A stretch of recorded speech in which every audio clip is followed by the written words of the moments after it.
Monday, May 5th, 2025. It's the end of playoff season for the NBA, at least here in Detroit, but it also means it's time to start the Dietrich's podcast with Eno, Big Al, and Nick, or some variation thereof. I'm Al Beaton, your longtime Detroit-based podcaster, blogger, and whatever else I want to call myself lately. But right now, I call myself a traveler. I've been on the road quite a bit lately, and I'm on the road right now. I'm in Traverse City. But we're going to try and get this podcast knocked out. So first off, let's get the introductions out. Then we'll get to our special guest, where we have lots to discuss. First off is our West Coast correspondent, Nick Milanovich. How's things out there in Seattle, Nick? Actually, really sunny and really nice out right now. I may just walk to the beach after this is done. Huh.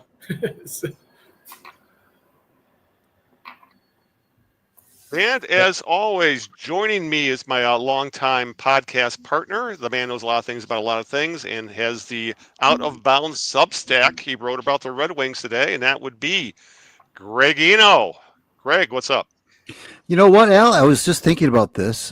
We are coming up on 16 years of doing this program. We started in May 2009, and here we are, 16 years later, still doing it. Finally have a Pistons playoff victory to talk about. We'll get into that later. But it's been quite a run, and I just wanted to just acknowledge that because we're one of the first podcasters. This podcasting thing, everybody's doing it now, but we were one of the first ones to start doing it back in 2009. So good stuff there. Wow. I am Greg Eno from my Greg Eno Substack, gregeno.substack.com. Please subscribe to that. I'll be in your inbox every Monday if you were to do that. Today, as Al mentioned, I did write about the Red Wings and about what we're going to be talking about with our guests, as a matter of fact, in a little bit here about the postseason, postmortem, not the postseason, but the after season postmortem for the Red Wings. Mini controversy. We'll find out if it is a controversy or not about Dylan Larkin's comments in light of the end of the season, and we'll talk about what Steve Yzerman and Todd McClellan had to say last week. We've got some Pistons on the docket, of course. Tigers, of course, on the docket. Also, follow me on Twitter at Greg Eno, and also I'm on Blue Sky at Greg Eno as well. We are very fortunate and very pleased to be joined once again by our good friend now on the show. I can say that now, our good friend of the show, Keith Gave, nay of the Detroit Free Press, is with us tonight. Keith, thanks for being here, my friend. My pleasure, guys. Thanks for having me. It's always fun to bring you on, and it's always fun because you made a little joke about it before we went on the air. You said there's always something to talk about when it comes to the Red Wings, and it's true. But today, especially, again, the season's over, no playoffs, of course, unfortunately, but always something to talk about above the fold with this team. It seems like, and now what's going on, and this is a perfect time to bring you on because you covered the Red Wings for so long, and you've been in locker rooms and in and out, and been in these postseason.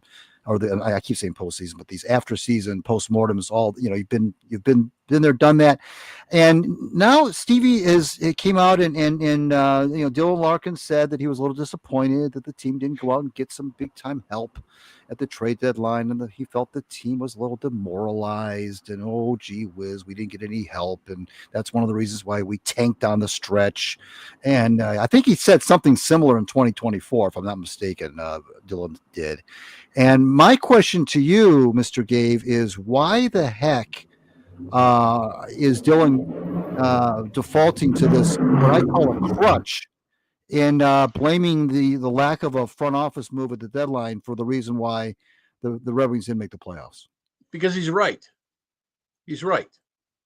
And Steve Yzerman is right. And Todd McClellan is right.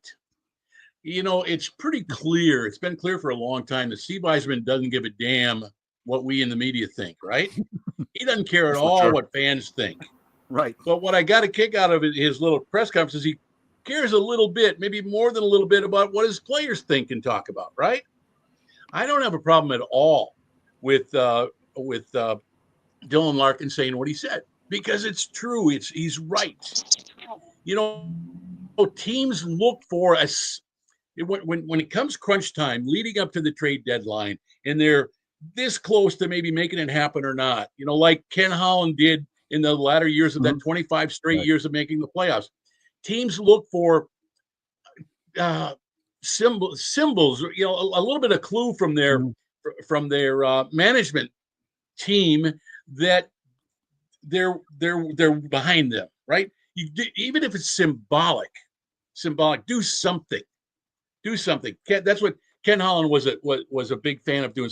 Not only he traded away a lot of assets for a lot of players that didn't really help out a lot, and we can fault him for that. But Steve Yzerman did nothing. No, he traded for Peter Mrazek. Don't ask me why. Right. That was like a nothing trade. Right. It was not even remotely symbolic even.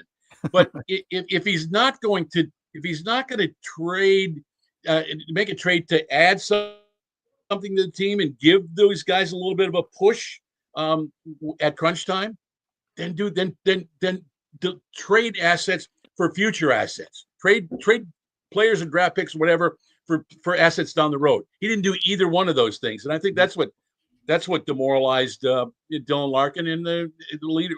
I want to say the leadership group, but I'm not sure there is a leadership group on that team. There's Dylan Larkin, and that's it. And I think that was kind of Steve Yzerman's point. Some of his comments was, we need more from our leadership group on the ice, not so much off the ice talking to the media. So they're all right in their own ways. And I applaud Dylan Larkin for leading the way he did. You know what? Steve Yzerman has not been very accountable to us in the media or anybody. He's accountable to the Illich ownership, I'm sure, but that's it. And I'd like to see him be a little bit more accountable. When he comes up empty at trade deadline, I want him to hold a news conference and tell us why. When he makes a dumbass trade like trading Jake Wallman over the summer, and we still don't know why he traded a really good player for virtually nothing, and that team traded Jake Wallman away and got more than the Red Wings got, right? Yeah. And he doesn't want to talk about it, and this is where I miss my old job at the Free Press, right? Because I'll guarantee you that we would know why he was traded, and it would be printed in the newspaper. There's a lot to unpack. There's a lot to unpack in what you just said, but I want to start with the most recent thing you just said a couple seconds ago first, and that's the Wallman thing. Because you're right, he kind of went out of his way not to talk about Wallman. Right. He was asked about it. Right. He gave a non-answer, if an answer at all, and it just makes you wonder, Keith, is this a I don't even know where to go with it. Was that a personal thing? Why is he so coy? It's not even coy. Just flat out closed mouthed about it. Right. I don't know why. And that's the first thing I thought of when I learned of the trade. Yeah. It's like there's got to be more to this than anybody's telling us, and I believe that to this day. There is more to this. I'm shocked that something hasn't come out as to why he felt he needed to get rid of Wallman, whether it was I don't even want to say the reasons why teams get rid of players, because I don't want to cast any aspersions on Jake Wallman. Right. I like him as a player. He's played really well, I thought, for Detroit. He's playing really well for Edmonton right now. And it's just frustrating to have a team that's this close to making the playoffs trade away pretty good assets.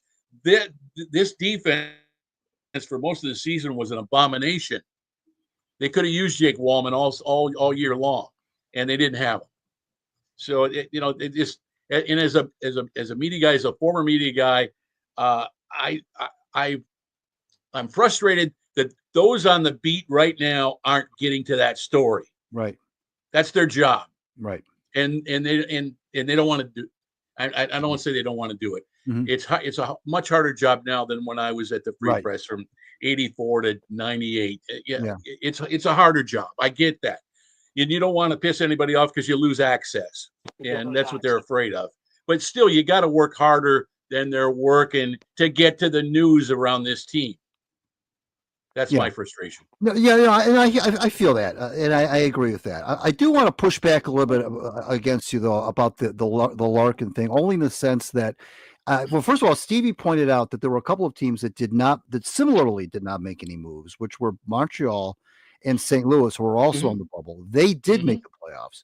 Right. Todd McClellan said, "We need more intestinal fortitude, more. We need to be tougher.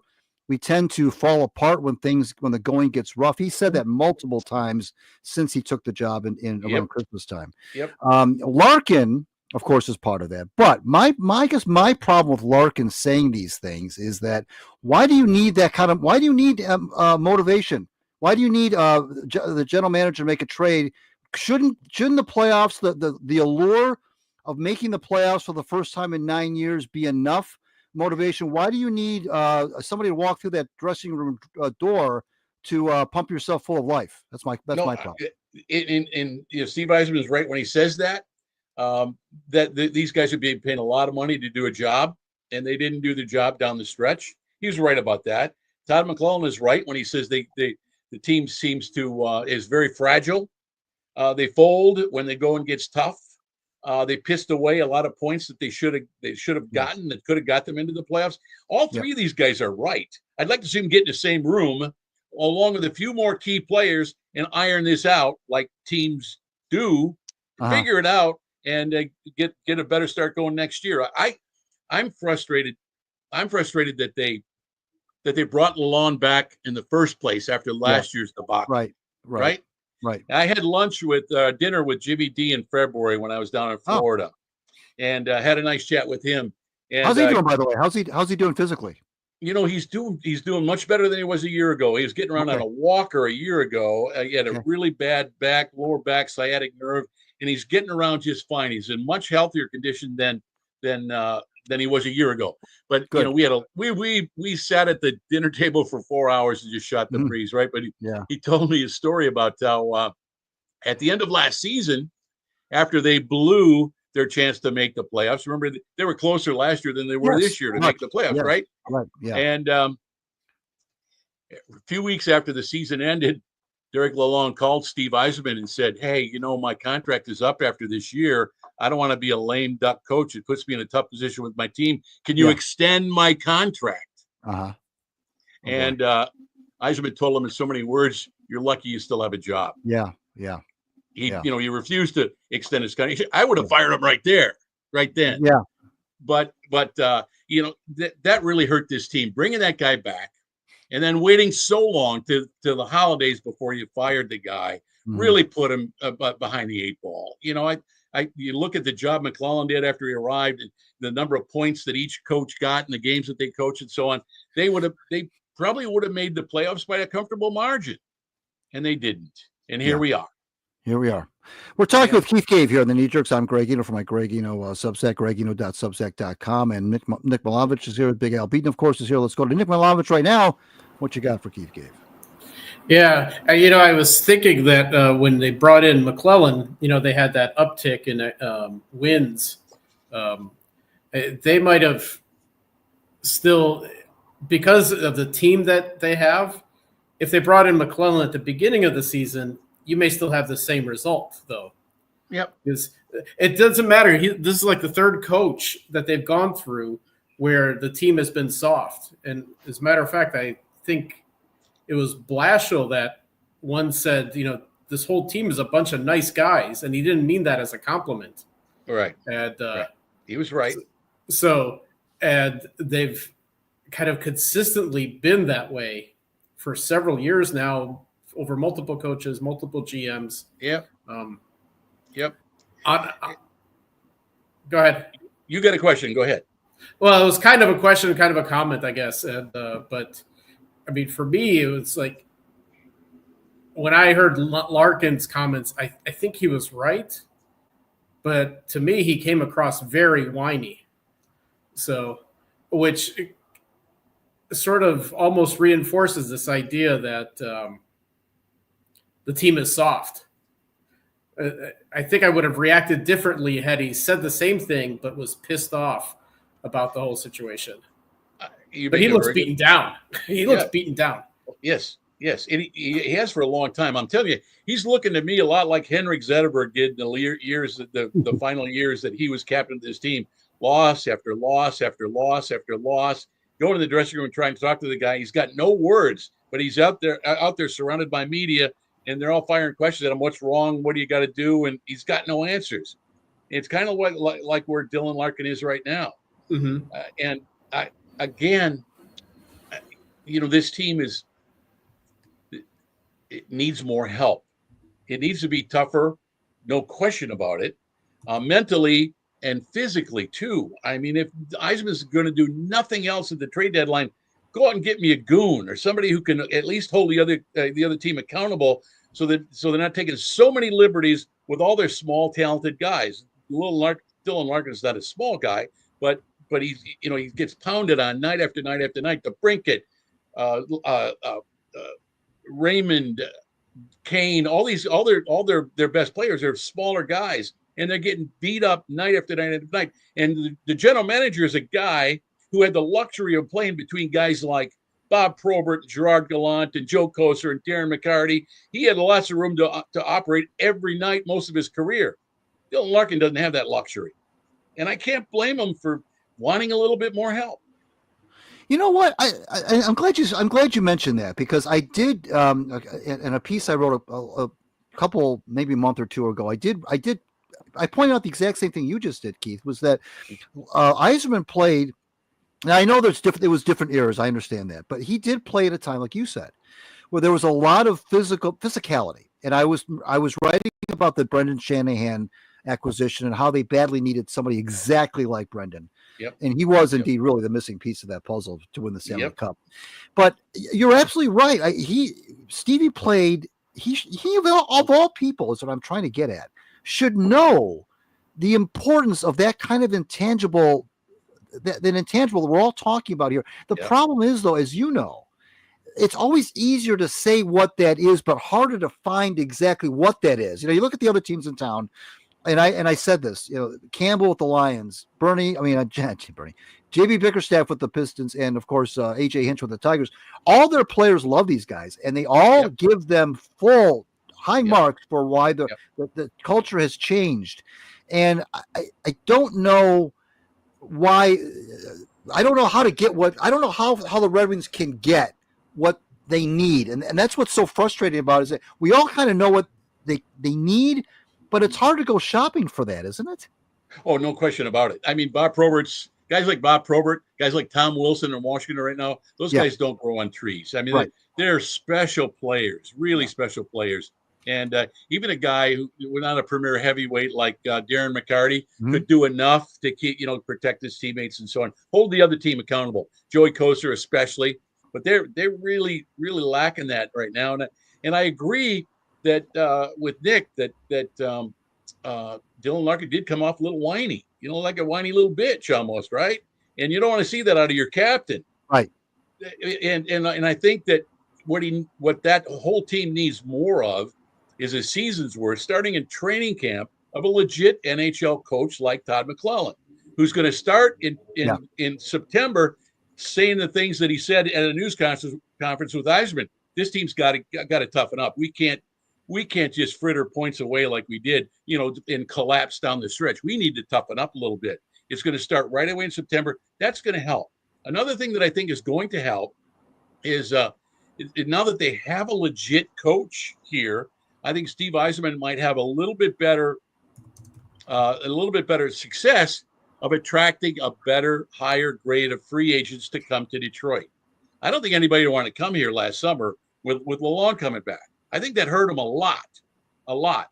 And based on what I've heard, talking to some people, that was a factor. The board gets around among players, and nobody wanted to come to Detroit and play with that guy. He's fired. I think he's going to have a better chance now at the deadline to, if he wants to, spend a little bit of money and get a better class of free agents, not guys that you sign because you need bodies that you're going to put in the press box every night as healthy scratches.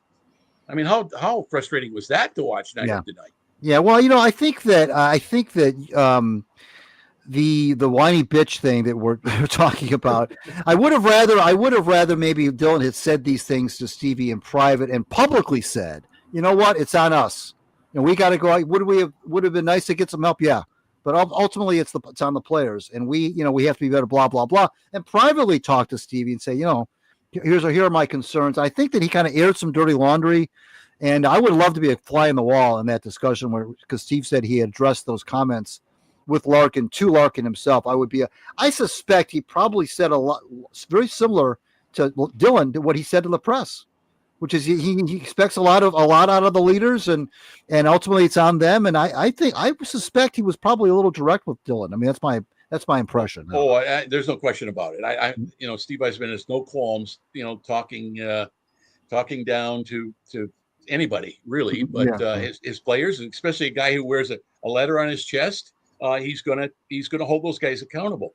I have no problem with Dylan Larkin's saying what he said publicly. I'm in the media. I want players to talk stuff. Yeah, you would, of course. Right? Yeah. We eat that stuff up. Right. To give us something to talk about here tonight. Right? No, I get it. I get it. But I applaud him for that. I agree that I wish he would have said it. Maybe he probably could have found a little bit better way to say it, or more political, correct way to say it, or whatever. Right. But I'm glad he got it off his chest. I think he probably felt better by getting it off his chest. And then Steve Yzerman tore a strip off his backside.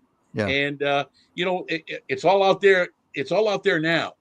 Let's show up at training camp and see what we can do with it. Yeah, right. No, I agree. We're talking with Keith Cave here on the Knee Jerks. I'm Greg Eno from gregeno.substack.com and at Greg Eno on Twitter and Blue Sky. We heard from Nick Milanovich. Let's now hear from Big Al Beaton. What you got for Keith Cave? If Al can hear us. Al's having some issues, I think. Can you hear us, Al?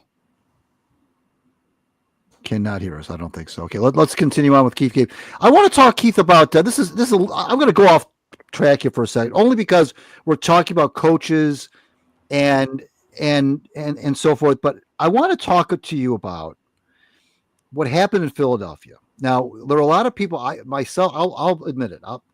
Mea culpa. I was in the higher Torts camp when Torts was available, when the Red Wings were looking for a coach, kind of. I was in the Torts camp. I admit it. I'll full disclosure. In retrospect, it would have been a horrible move, obviously. Now, he clearly flamed out. He's the Billy Martin of hockey. He flamed out in Philadelphia. He had said that unfortunate comment about, I really don't have no interest in coaching a rebuild or whatever. He said something like that the day or two before he got fired. Torts is Torts. And he's, he did Torts things. He's going to do Torts things. Is this guy's career over in the NHL, do you think, after what happened in Philadelphia? I can't imagine that it is. He wants to coach. I think he wants to coach more. I think he knows that's what he's good at, what he's best at. The thing is, I wouldn't give him a 3-year contract because he only got a 2-year act. He finds a way to talk himself out of town. He has great success that first season and a half, whatever, until the players get tired of it. It's a little bit like Jacques Demers was when he was here back in the late 80s. You can only go to that well so often, or right. Go to the whip so often. I like John Tortorella as a coach. I don't think when I was on the bandwagon to get rid of Lalonde last year at this time, I was thinking about guys like Gerard Gallant. I'd love to see him in Detroit. That's never going to happen. Yeah. I got some news about that if you want to hear it. But sure. The guy I wanted to see come to Detroit is Joe Quenneville. All the guy does is win. He needs another shot. Other teams are talking to him now. Finally, Stan Bowman, who was the general manager of that team in Chicago, is with the Edmonton Oilers now.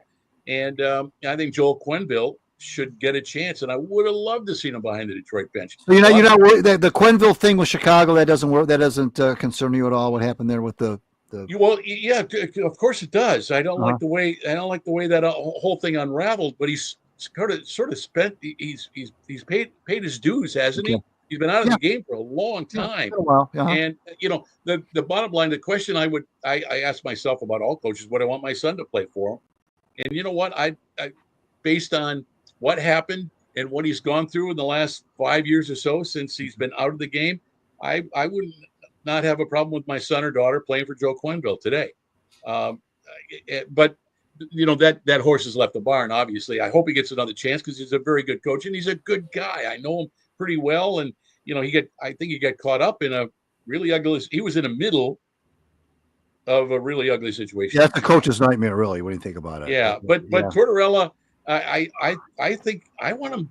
back in the league. He's good for the game. He makes the game fun. He's one of those coaches. They're all, aside from, a few people like John Cooper and Paul Maurice, two really, really good guys and some of the best talkers of the game. Coaches are pretty bland these days. They don't say a heck of a lot.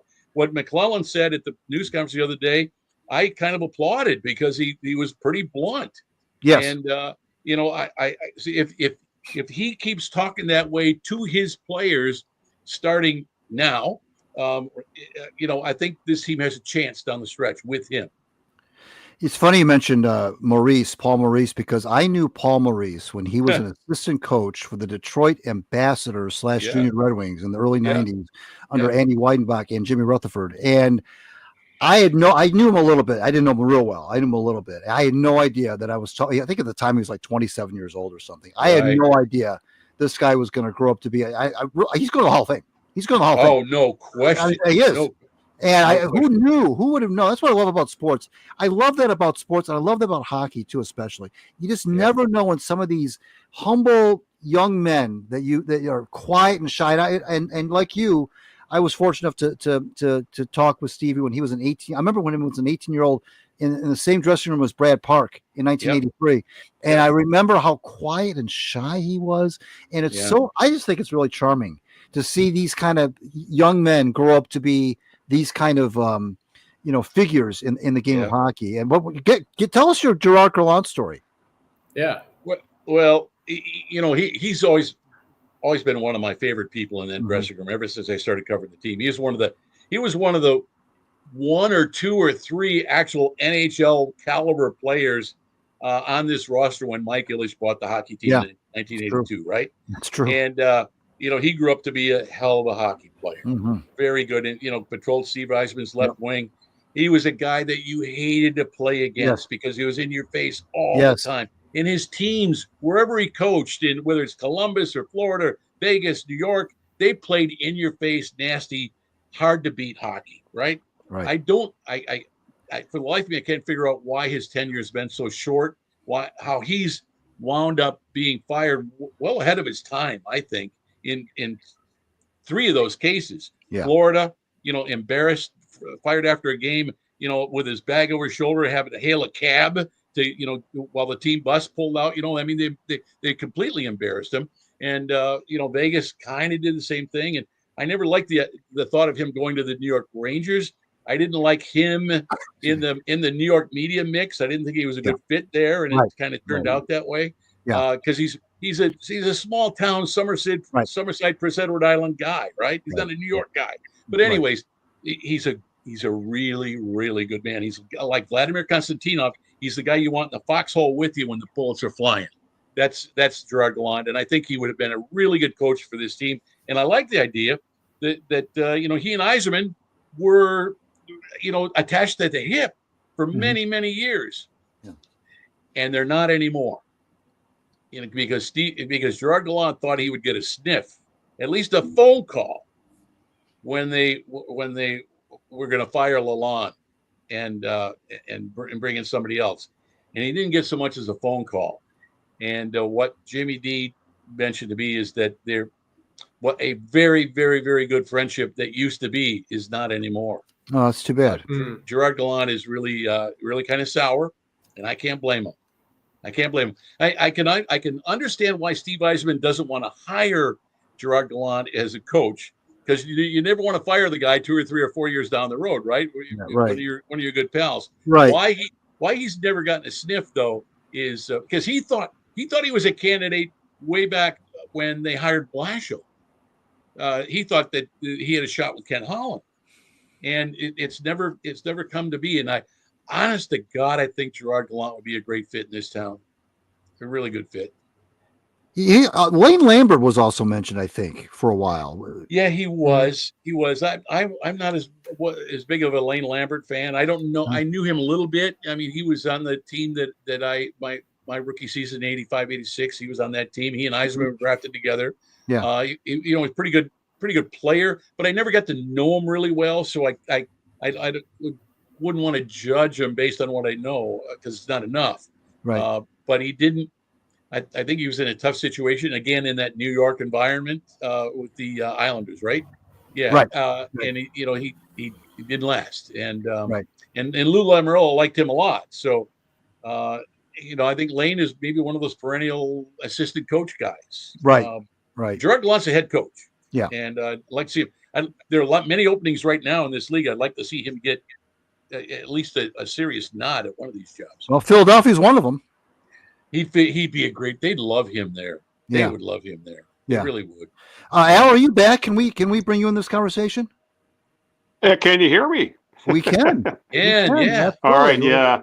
Let's. Oh yeah, it's been fun. I'm having a lot of fun here. Yeah, my internet had got real choppy. So I noticed that. Anyway, I don't know what exactly you may or may not have covered, but let's go back to Dylan Larkin real quick. Just in the there's been talk within the fan base and some in the media saying, could Larkin ask for a trade, considering he's so beat down, this supposed rift with Steve Yzerman? Do you see any kind of inkling that could ever happen? Because it seems like if they trade Yzerman, if they trade Larkin or even think about moving on from him, if they don't get something equal in a trade, the rebuild gets set back even further. Yeah, you're right about that. They can't trade him. They can't. He's their number one defenseman or centerman, but he's really a number two or maybe a number three on a really, really good team. They don't have a number two center. Right. They trade him. They got nobody to center their top two lines. They got a whole bunch of cops and comforts, right? I mean, guys who are number three centers. Right. They can't. And besides, he's a good fit here. He's a Detroit guy, and he's beloved in very much the same way that Steve Yzerman was all these years. And you know what? Dylan Larkin is going through now what Steve Yzerman went through in the middle of his career. They're very much the same thing. I was on the beat then without the playoffs, except for the playoffs. I was writing columns that said maybe they should consider trading this guy if they're not going to win with them. See what's out there. It's got but Stevie's heartbreak was in the playoffs. Dylan hasn't even made the play. Well, he made the playoffs as a 19-year-old rookie, but it's the same.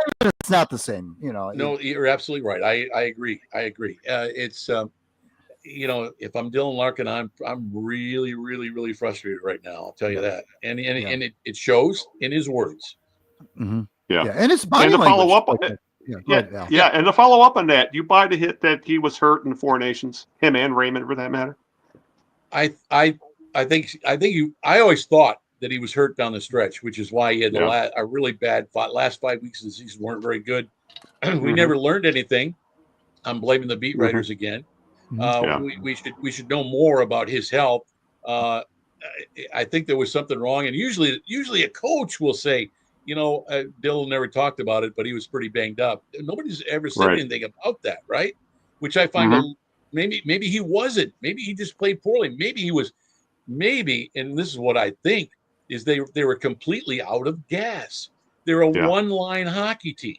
They relied on that line heavily all year long, and they couldn't do it anymore. They couldn't do it they did it for 60 games. They couldn't do it for 80 games. Right.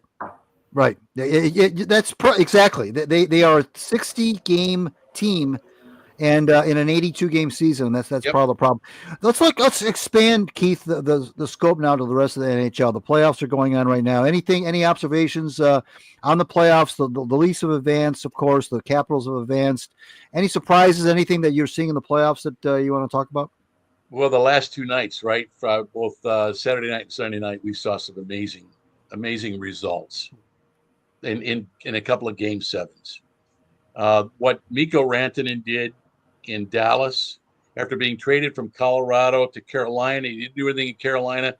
Dallas says, we'll give him a shot. They made a trade. They brought Mikko Rantanen in to Dallas, and they wound up playing Colorado, the team that traded Mikko Rantanen away at a few weeks before the deadline, a month or so before, and he winds up with a hat trick and 4 points in the third period to beat his former team. I mean, you can't make that stuff up. That's right, exactly. Yeah. It was unbelievable. And last night, I got to tell you, I got no money on the line or dog in this show or whatever you want to call it. Right. But I was really, really happy to see Winnipeg with that miracle finish last night come back and win that game. They're down 3-1 with 2 minutes to go. They get a goal in the final 2 minutes from former Red Wing Vladislav Nemestikov, right? He scored, make it 3-2. And they with the net empty, and then the net empty is at the end of the final few seconds, 1.6 seconds left. They tie the game. They lose that game 3-1 or whatever. Right. I was really feeling it for Connor Hellebuck, the goaltender from Commerce Township. You know, a good kid and a great. Yeah. I know a lot of members of his family, and I was so relieved that they found a way to win that game in double overtime, and just. He's got to. I'll tell you what. That guy got to take his teammates out to dinner, and show him a really, really good time because they bailed him out big time. That guy would have had the worst summer of anybody on the planet if they'd lost. If he'd screwed the pooch again, like he did last year, he won the Vezina Trophy last year, knocked out in the first round. He's going to win the Vezina Trophy this year, and he was this close to getting knocked out in the first round again. I wouldn't have wanted to be in Connor Hellebuck's skates for anything, and I'm glad they won. The pressure's off. You know, I'd love to see him go on and win it all, but at least he doesn't have to put up with everything he would have put up with had they lost. Speaking of winning it all, who is going to win it all in your mind? Well, I like Florida now a lot. You know, I've been on Florida's bandwagon for 3 years. They built a really good team there, and they know how to turn the switch on. And I mean, the way they bullied Tampa Bay, a very good hockey team. I honestly thought Tampa Bay and Colorado would beat in the finals, and they both got knocked out. But when I saw what Florida did again after playing a lot of hockey the last 2 years in the playoffs, do what they did to Tampa, I like them now, and I like Vegas in the West. But watch out for Dallas. Watch out if Hellebuck gets hot, Winnipeg could be there too. But I really like Vegas and Florida in the end. Okay, well let's go back to Nick Milanovich. What you got for Keith Cave? I'm actually going to swing it back a little bit to the Red Wings here. In this case, I was kind of part listening to the Yzerman McClellan, postseason conference last week, and so it's been my impression that I think basically the fan base, I think even the media are saying, like, what are you going to do now, Stevie, with this? Are you going to try and make a trade? Are you going to try and sign some free agents? And the impression I got from Yzerman is that he's basically going to do what he's done the whole time he's been here. Because a lot of his comments are like, the players really aren't out there. The deals really aren't out there. We're going to draft and develop and, fill in gaps with God knows what, I guess. Unfortunately. And I mean, you kind of know what the result is from that approach already. So, Yep. I mean, my question is is that kind of like the impression you were getting from that? Is it it seems like it's just, doing the same thing the same way and expecting a different result being the definition of crazy? Yeah, it does feel that way. I agree. I think his point is that he's not, he said it over, and I'm not going to make a deal just to make a deal. And I'm not going to make the kind of deal just to, he said this, I think, in several different ways, several times, just to make the playoffs. I don't want a team just to make the playoffs. I want a team that have a chance to win it all once we do make the playoffs, right? I disagree with him there. And I think his owners disagree with him too, because all you do is make the playoffs. And Ken Holland said this a million times. Just give me a ticket to the dance. Right. And let's see what happens, right? You catch lightning in a bottle like St. Louis did a few years ago, whatever. But even if they don't, one playoff series, 2 home games, you get swept, but you got 2 home games. That's $10 million in the owner's pocketbook. Are you kidding me? I mean, if I'm Chris Ilitch now, Marion, I don't think it has much to do with the business anymore.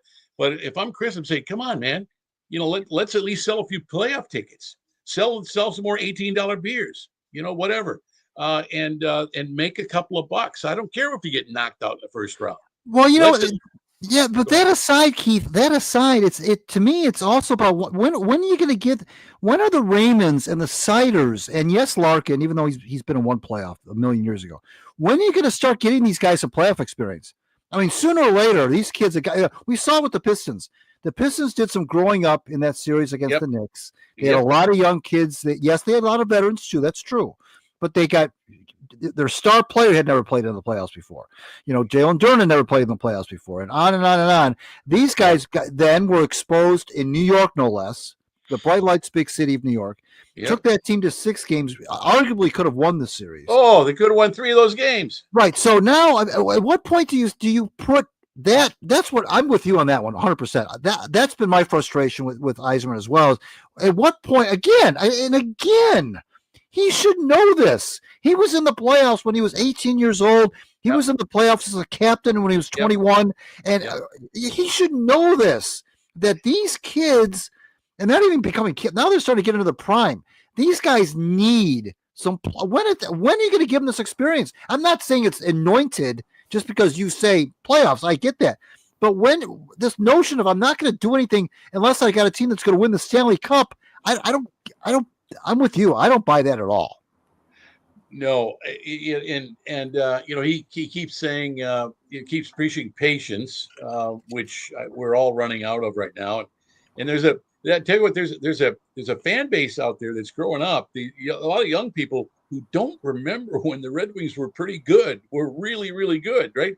And they're really frustrated with this guy. And they're the ones bringing all the heat against the general manager. People like us understand. The peaks and valleys of what franchises go through when they're at the top for as long as Detroit was. It takes a long, it's going to happen to Colorado very soon. They got 2 draft picks this year. They don't have a first-round draft pick this year or next year. They traded away all their assets to build a team that's been pretty good for 4 or 5 years. Right. Look at what happened to Pittsburgh. Pittsburgh was the it team. Chicago, 3 Stanley Cups in 6 years, whatever it was. And, they're rebuilding. By the way, does anybody? I haven't even seen today. Wasn't the draft lottery today? Yeah, yes, it was. Yep. Who did Gary Bettman give the first round pick to? Chicago or the New York Rangers?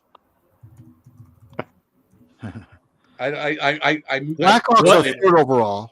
I'll put big money on it not being Detroit. The Islanders. Are number 1. Islanders are number 1. Well, of course, New York team. Okay, that makes sense. Mm-hmm. Gary and the Blackhawks are 3. Blackhawks are 3, number 3. Yeah, that surprises me. It surprises me that they're not 1 or 2. But yeah, that's my own little soapbox. I really there's zero transparency in that lottery. Why don't we see the ping pong balls go up, and pull out and say, okay, there you go, number 1 is this team, number 2. We don't see it. All we see is a bunch of cards that Bill Daly holds up that Gary Bettman shuffled himself. I'm not a conspiracy guy very much, but I don't like this process. Big Al, let's bring Big Al back. What you got for Keith Cave? Well, God, at this point, I feel like I'm just beating a dead horse when it comes to everything Detroit Red Wings at this point, because a lot of the topics we're talking about right now are the same things we were talking about the last time Keith was on the show, or last time we were last off season, for Christ's sake. And but the thing is, it's nobody's fault other than the front offices. And at this point, I don't see anything changing at all with this team unless they get lucky with a draft pick. Or, as you mentioned, maybe going to free agency and spending a huge amount of money on Sam Marner or someone like that. Well, Steve says he would. I don't know.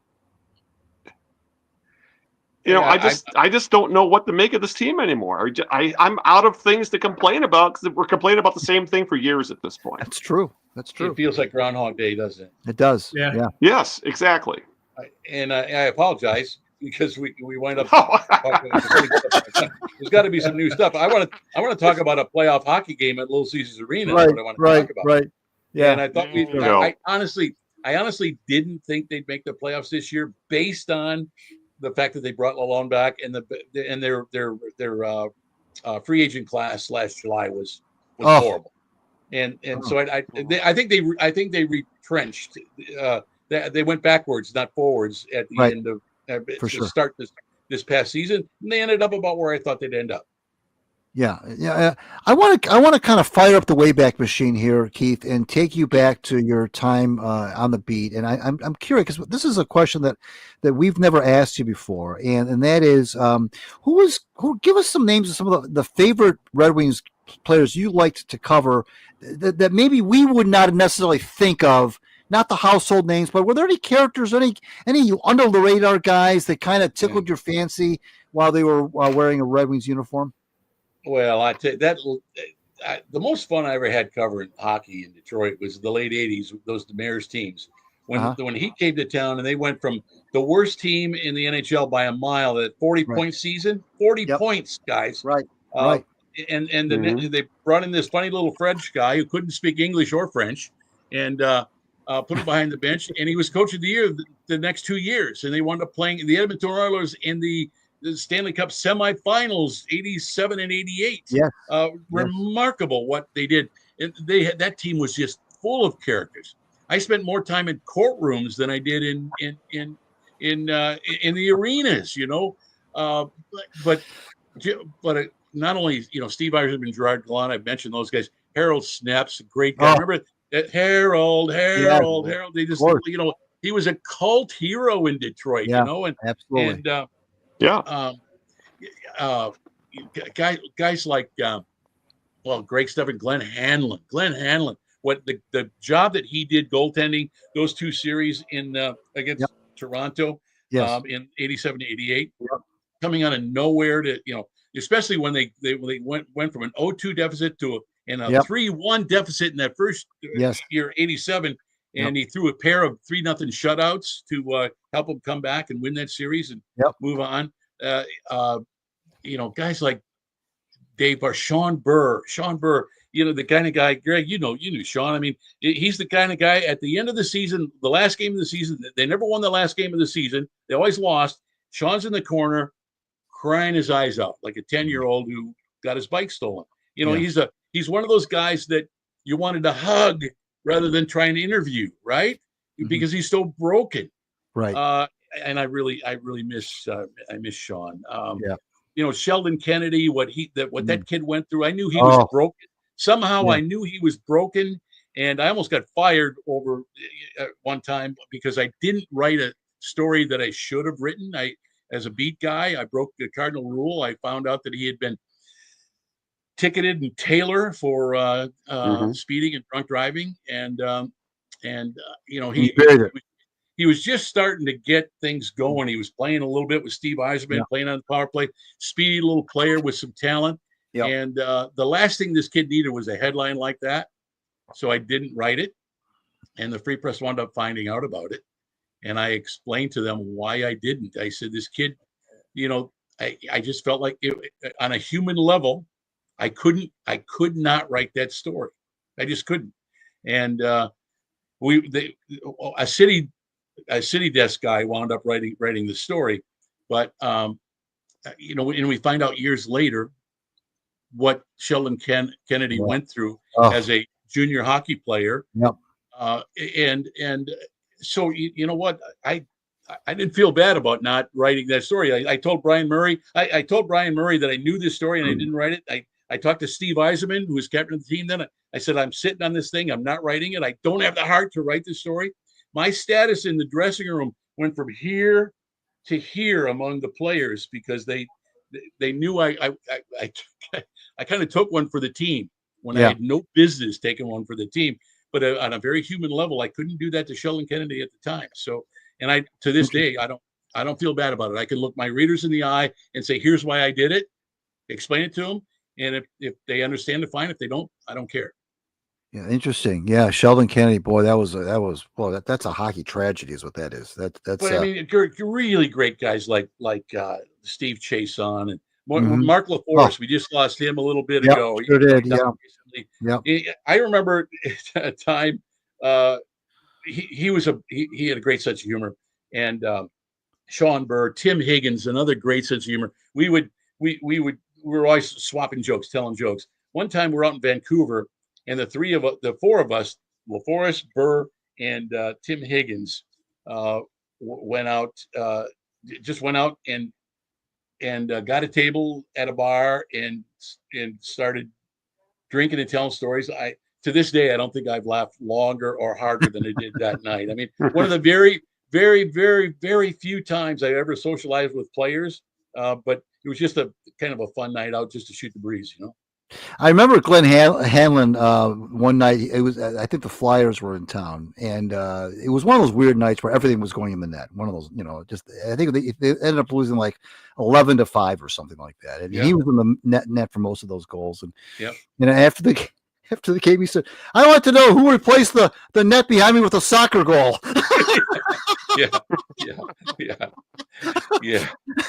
That's the one you just got to laugh about, flush, and move on. Right, exactly. Well, that's good stuff. Nick, you got anything else before we let Keith go?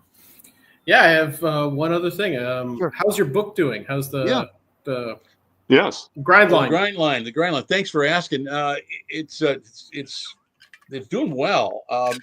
It's being received.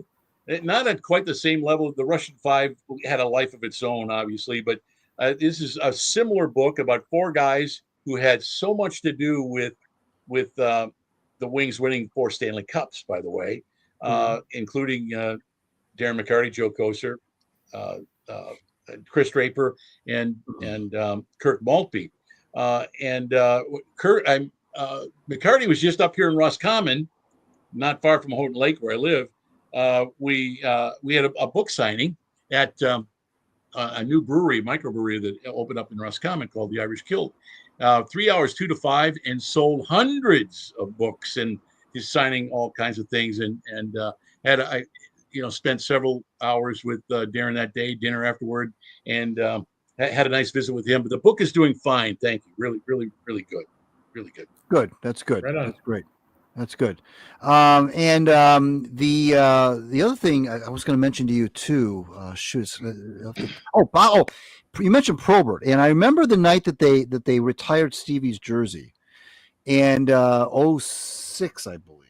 And my job that night, I was working for Fox Sports Detroit. My job that night was I was helping John Keating get interviews set up. We were doing interviews throughout the game. John was doing them live, and I remember I was down by the Zamboni during the ceremony, the pregame ceremony, and Probert was running late. He was running late. All the other former Red Wings were in their jerseys, sitting on the ice in their chairs, and they didn't want to start the program until probably they showed up. And he comes literally running into the Zamboni area.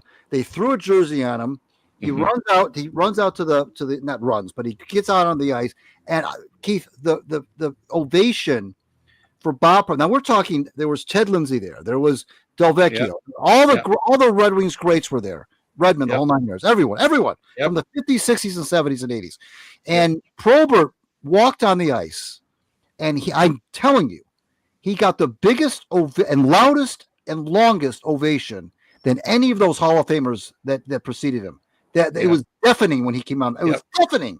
Yep. I couldn't believe it. Just showed you the love. You mentioned beloved earlier about Larkin. How much love the Detroit hockey fans had for Bob Probert, despite everything, despite his legal issues, despite all his demons, and God rest his soul. We lost him in 2010, but my God, that ovation that night, it was thunderous. It was like when Gordy was introduced in the 1980 All-Star game. It was that. That's right. Exactly right. I could not believe it.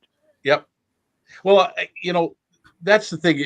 Not in spite of his difficulties he had, but probably almost because of them. Yeah, that's true. How he fought his way through them. I had a chance to be part of the documentary, the Tough Guy documentary that he was that they did about him. As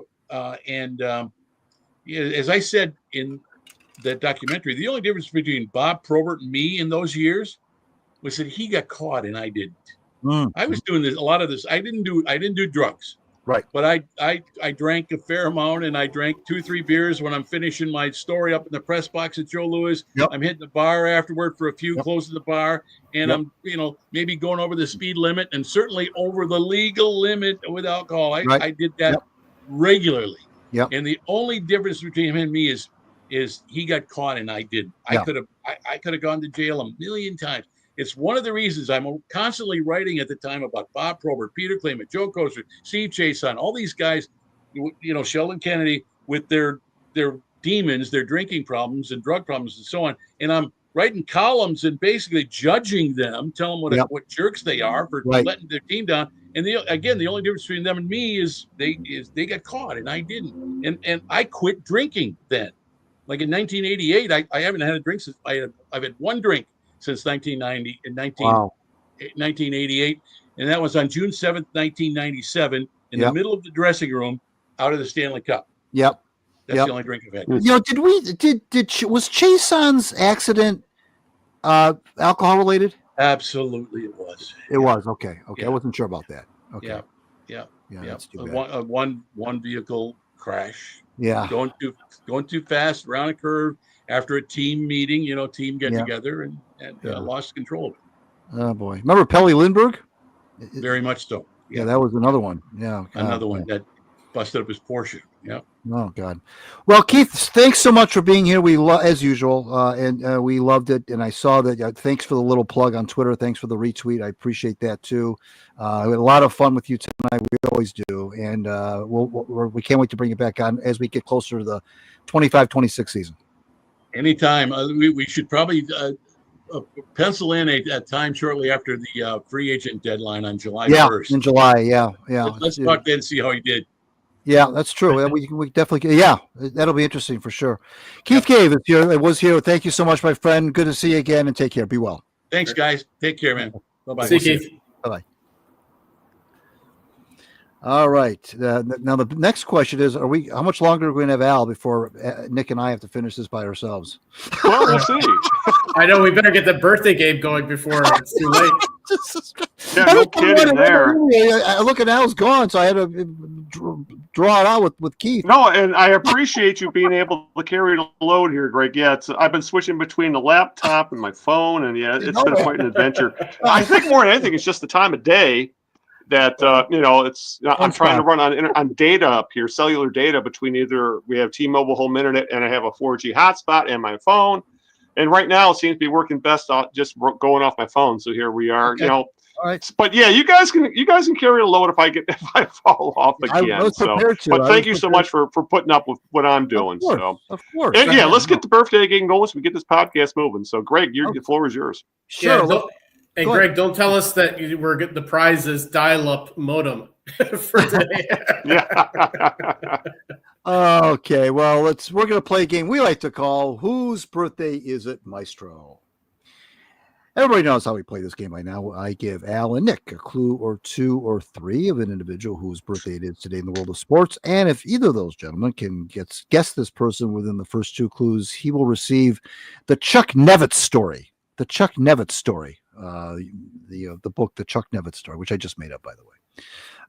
Was he like 7'6", if I remember right? He was 7'4". 7'4" for sure. I think he was 7'4". I think it was 7'4" or something like that. The Human Victory Cigar. Yeah. Yep.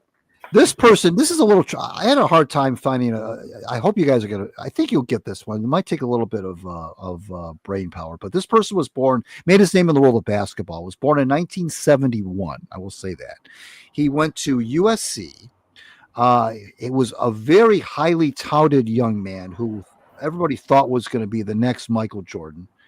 Was the 12th overall pick in the first round of the 1992 draft by the Miami Heat. Was a two-time slam dunk competition winner, but his on-court NBA performance was less than stellar despite being dubbed Baby Jordan. Harold Miner. Very good. Harold Miner, yes. Harold Miner, yep. Yep. The Baby Jordan gave it away more than anything else. Yeah, I was afraid if I didn't say that, you may not get it, but I would have gotten it anyway because when the slam dunk USC, for some reason he was quite the well-known name there for a couple of years in the early 90s. Right. George Raveling, who was his coach at USC, said, "I always felt the worst thing to happen to Harold was the Baby Jordan tag," and it probably was. I mean, that's a tough one to Baby Jordan. But yeah, Harold Miner, 54 years old today, and he is one of those guys that just never panned out in the NBA. It happens. It never, and not everybody can be a star. So good job. Good. So you'll be getting the Chuck Nevitt story shipped to you via U.S. mail.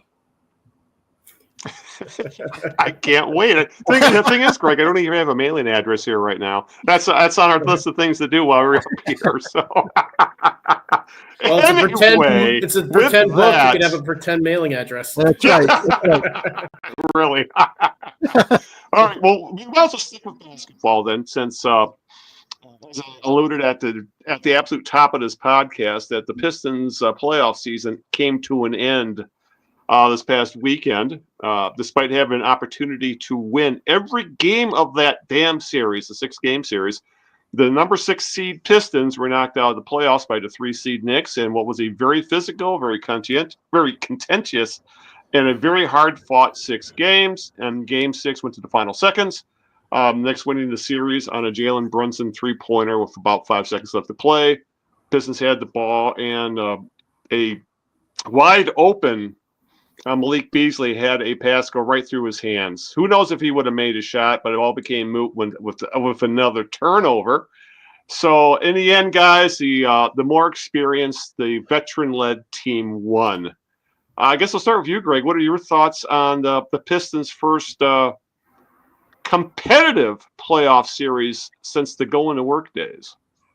No, yeah, I mean they acquitted themselves very well. I predicted Knicks in 6 before the series started, but I didn't think it was going to be 6. Yes, you did. The way that it was 6, but yeah, I mean it was.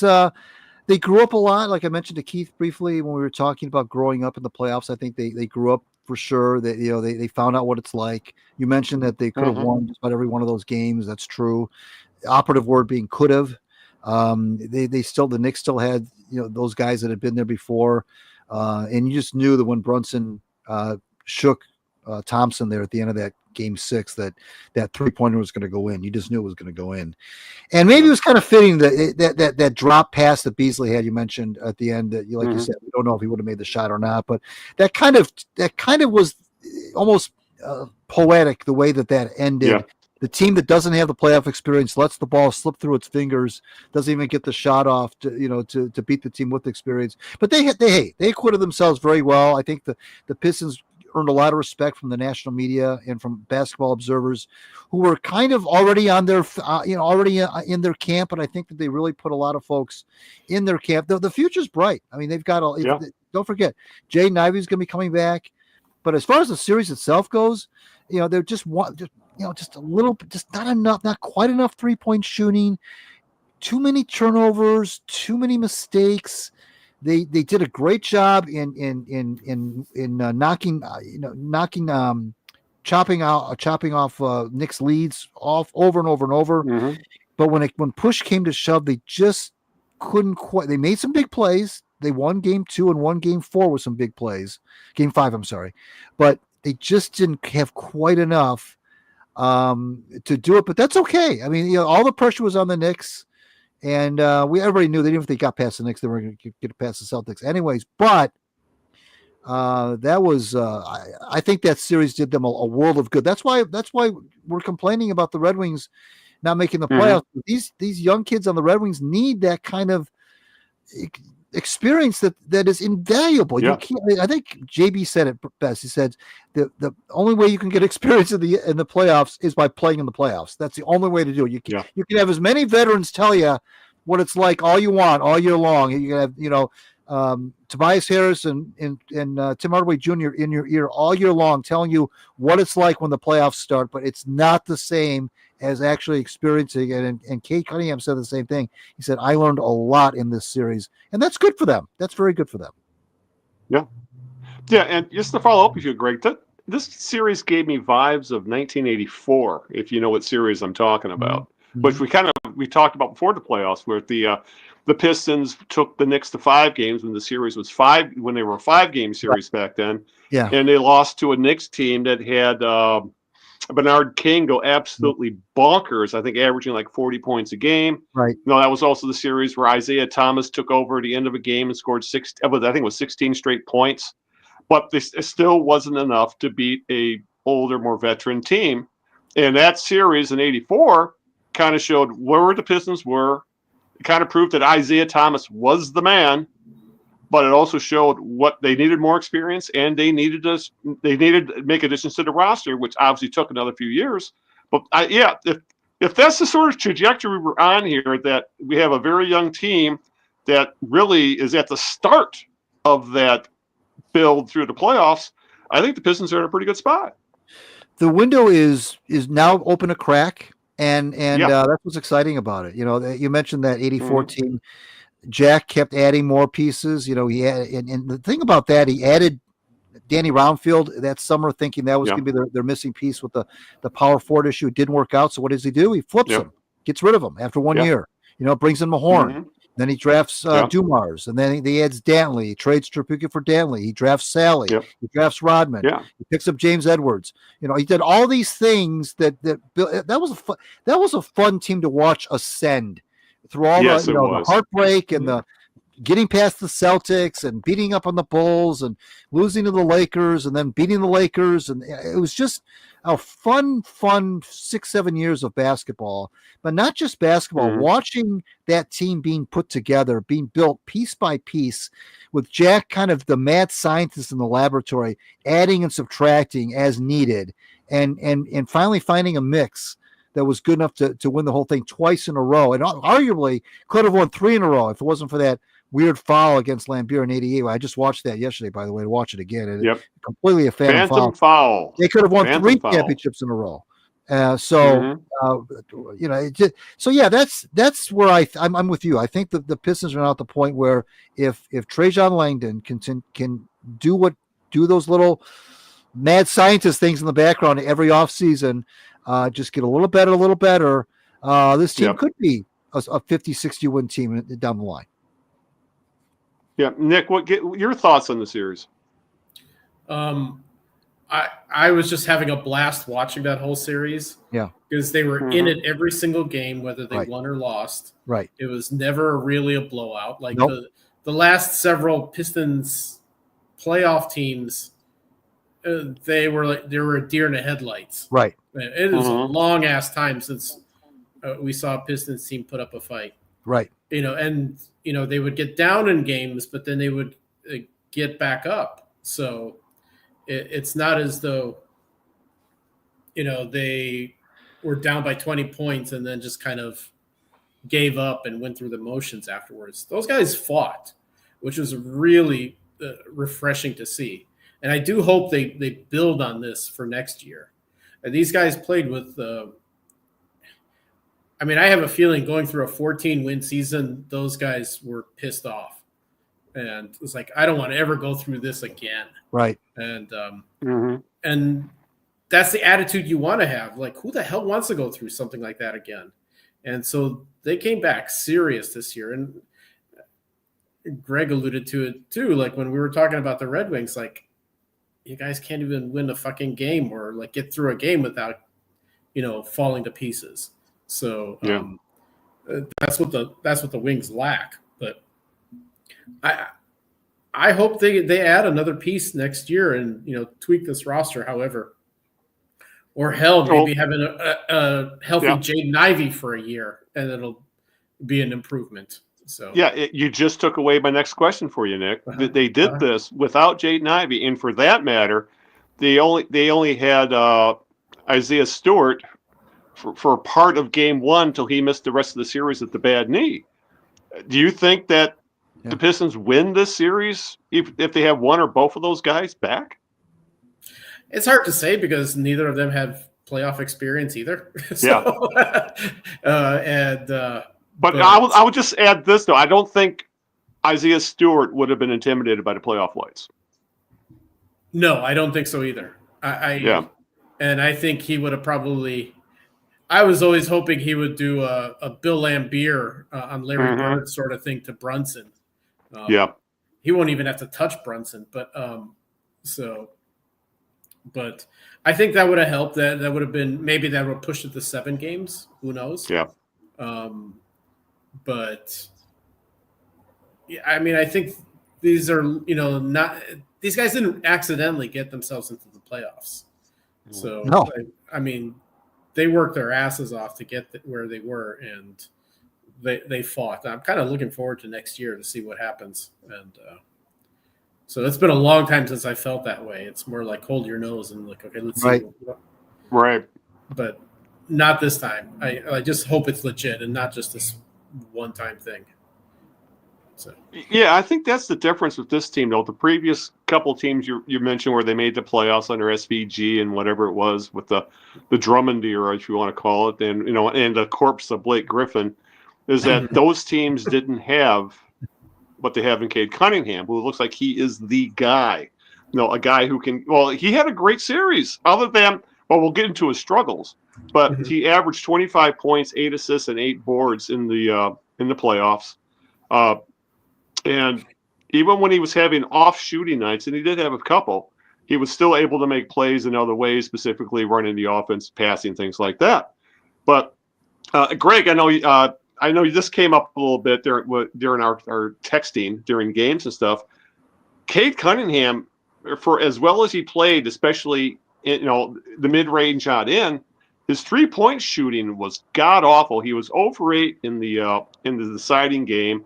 He shot 17% from 3 during the series. And if there's one thing that could make Cade Cunningham the complete player, that could take him to the superstardom, would be if he could get himself to hit 3-pointers at 37%. Well, that and not turning the ball over, which still... Yeah, thank you for bringing up the turnovers. That as well. That is frustrating as hell. It's still, I wrote about it way back in the beginning of the season, I think in November even, and it's not as bad, maybe quite as bad as it was back then, but it's still and the whole team, not just him. Turnovers haunt that team. They just couldn't ever quite shake that turnover bug. The 3-point shot is something, though, with guys like that, typically is the last thing that falls into place. That seems to be the last part of their game that they are able to kind of master. You're right about being 0 for 8. There's no question that the Brunson Cunningham, which was the comparison throughout the whole series, of course. Sometimes Cade got the best of it, sometimes Brunson, but Brunson clearly has a better 3-point stroke. There's no question about that. He's got a stroke, period. I mean, I don't think there's any of Brunson's makes that even touch the rim. Every one of his makes, whether it was 3-point shot or fadeaway jumper or anything, got nothing but net. It seemed like it anyway. Yeah. This guy's a great shooter, and then I didn't realize, I forgot how good of an outside shooter Cat is. I mean, even though he disappeared in Game 6, Cat did. I didn't know that his 3-point range was halfway between midcourt and the top of the key. I didn't know that. Logo fucking threes. He was making those he was making those like layups, So but no, back to Cunningham. Yeah, I mean, sure. Yeah, of course he can improve in that area. But if you look at his game though, and how far it's come, and don't forget he missed basically the entire 22-23 season with that shin thing. He's gone through a million coaches. It's amazing what he's been able to do, and he's grown up a lot too. By the way, his game has gotten better. He's grown up. I suspect he'll take care of the basketball better as he moves on. I suspect his 3-point shooting will become more consistent. You mentioned 37%. Yeah, if he could get in that range, just keep teams honest a little bit, that would help. I think what I'd like to see, Al and Nick, I'd like to see them get a big who can shoot threes. If they can get a true big who can really shoot threes, I think that would be, they're a pretty complete team right now. But if they got a big who can drain 35 to 40% of his threes, that would be a huge addition to that roster. Yep. Yeah, a stretch 4 or a stretch 5 this team desperately needs, and for that matter, someone who can guard those guys. Because Doran, for as well as he played, can't guard on the perimeter. When he wasn't able to close out on Cat when he was taking those threes. Right. Isaiah Stewart might have been able to, but he's a guy who can guard three positions. He can guard the whole front court for the most part. He might have been able to make some plays. But yeah, this team desperately needs, like you said, Greg, that's the game today, really. That's how the NBA is. You need guys.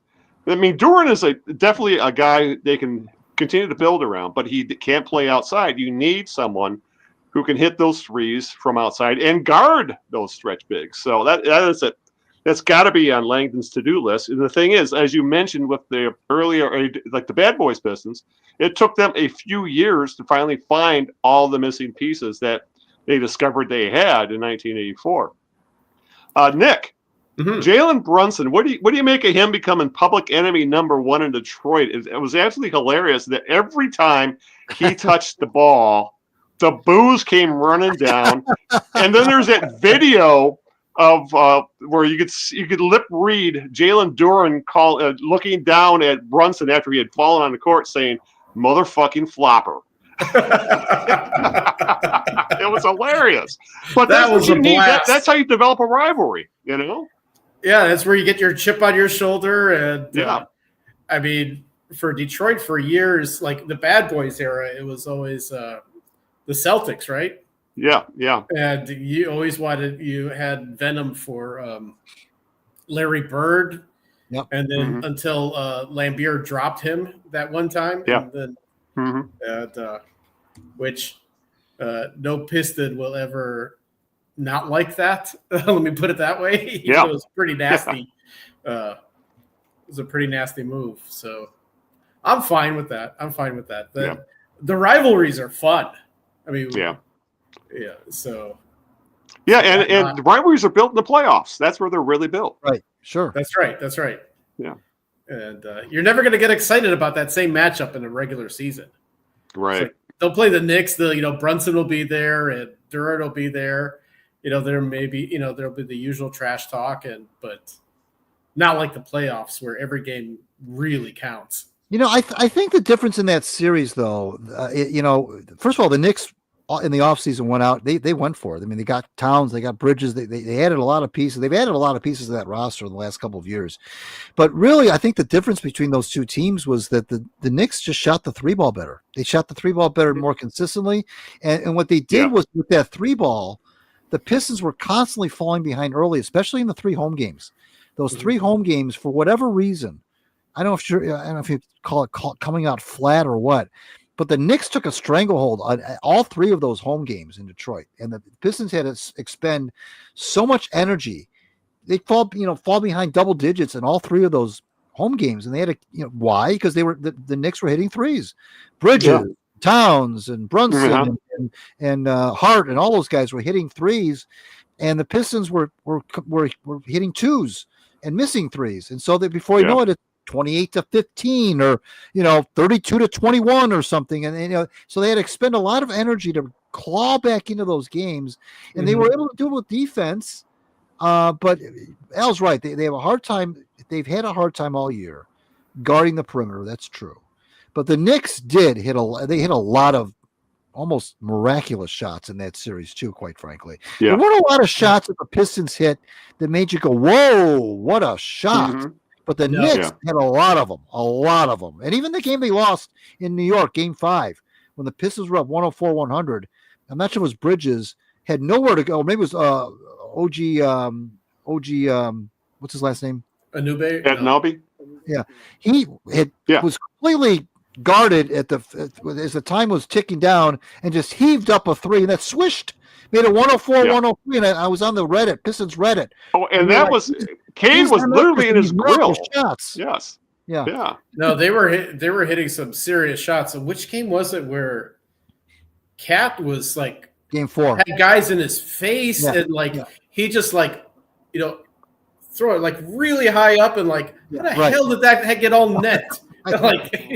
I know. Like, how do you defend against that? Like, there was one where in Game 4 where he was falling out of bounds and threw it almost behind the backboard, and it was like a circus shot, like a shot you'd make in horse in the game of horse.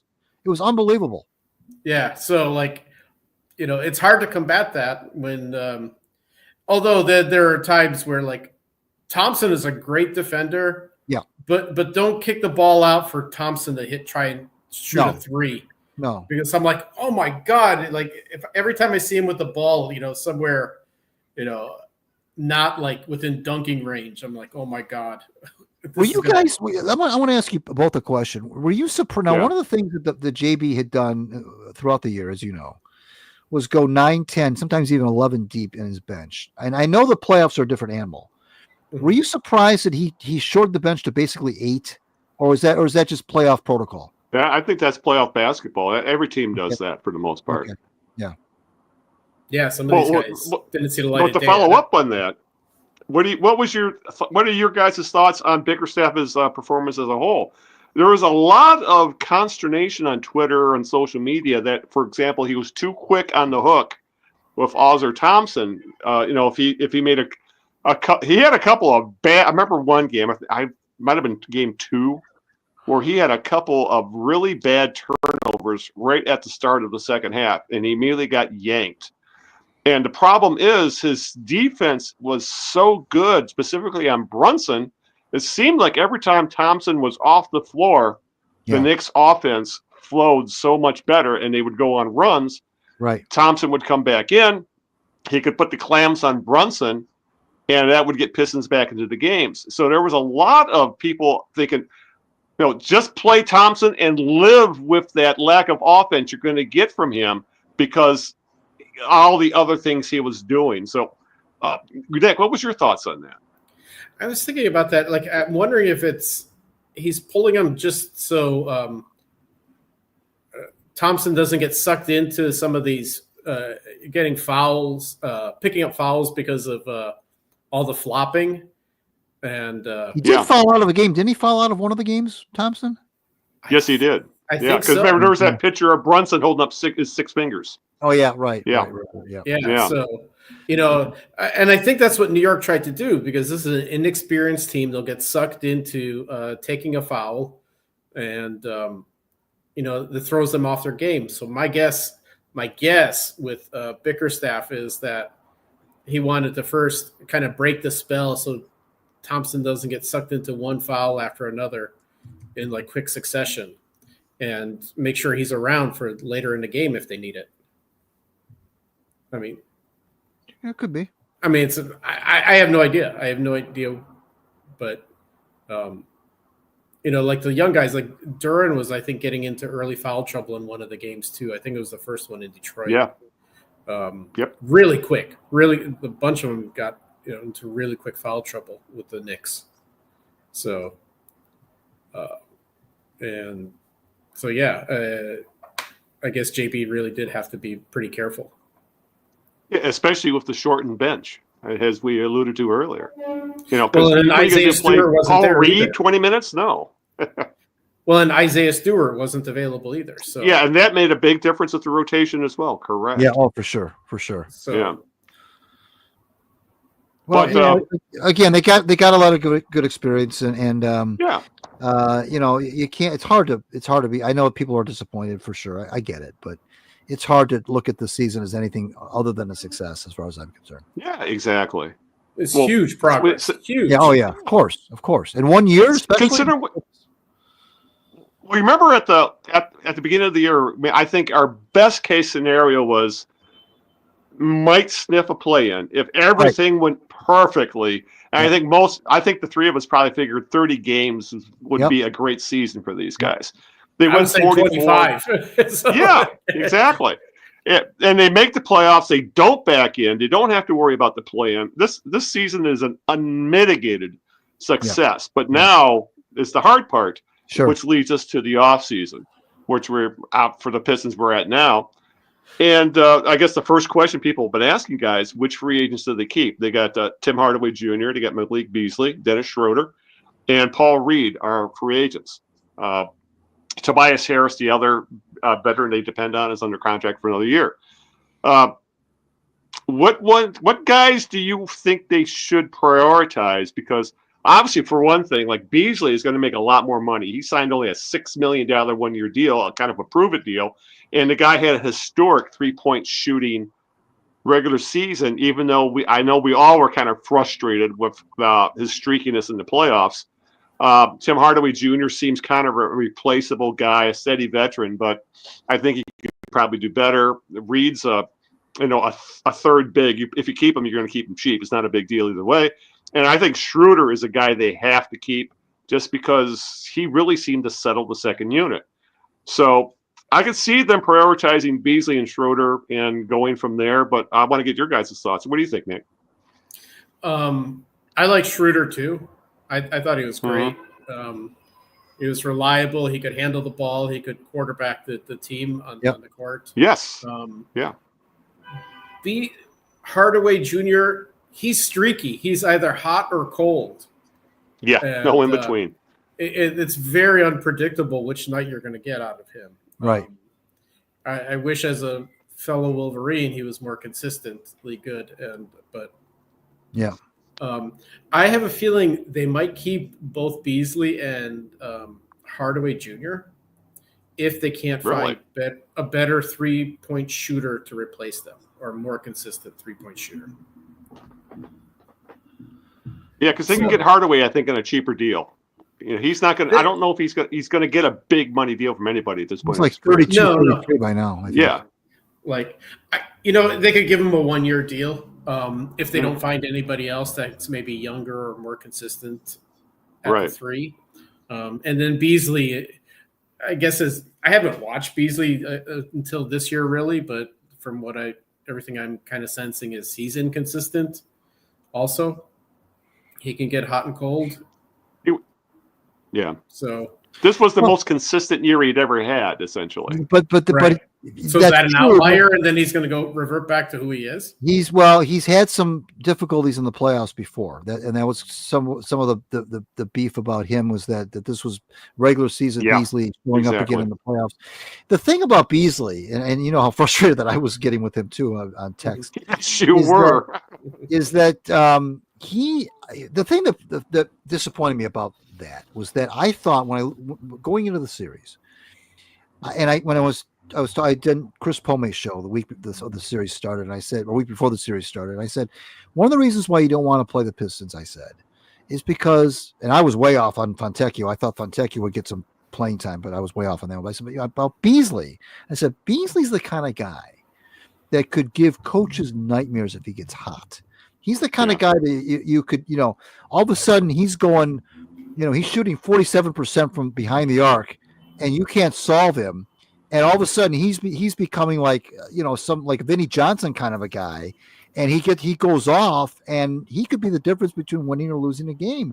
I said, guys like that scare the shit out of you if you're an opposing coach, because if they get hot like that and get the crowd going, especially if they do it at home, they feed off that energy. And we all remember when Vinny scored like 20 some odd points against the Celtics in Detroit in '85 in the playoffs. I mean, everything was going in. And I know that's not the 3-point shot, but still the same kind of a thing. And I said, that's the kind of guy that if I'm Thibs, I'm a little bit scared of, because not only did Beasley have a great regular season, but those kind of guys, and to Nick's point about hot and cold, that they may be true, but when those guys are hot, they can literally be the difference between winning a game or losing a game. But unfortunately, it just didn't happen enough. There was some spurts where he looked great at the end of the first half of Game 6. Yeah, that was the game I was going to bring up. He looked like, okay, this is the Beasley of the regular season.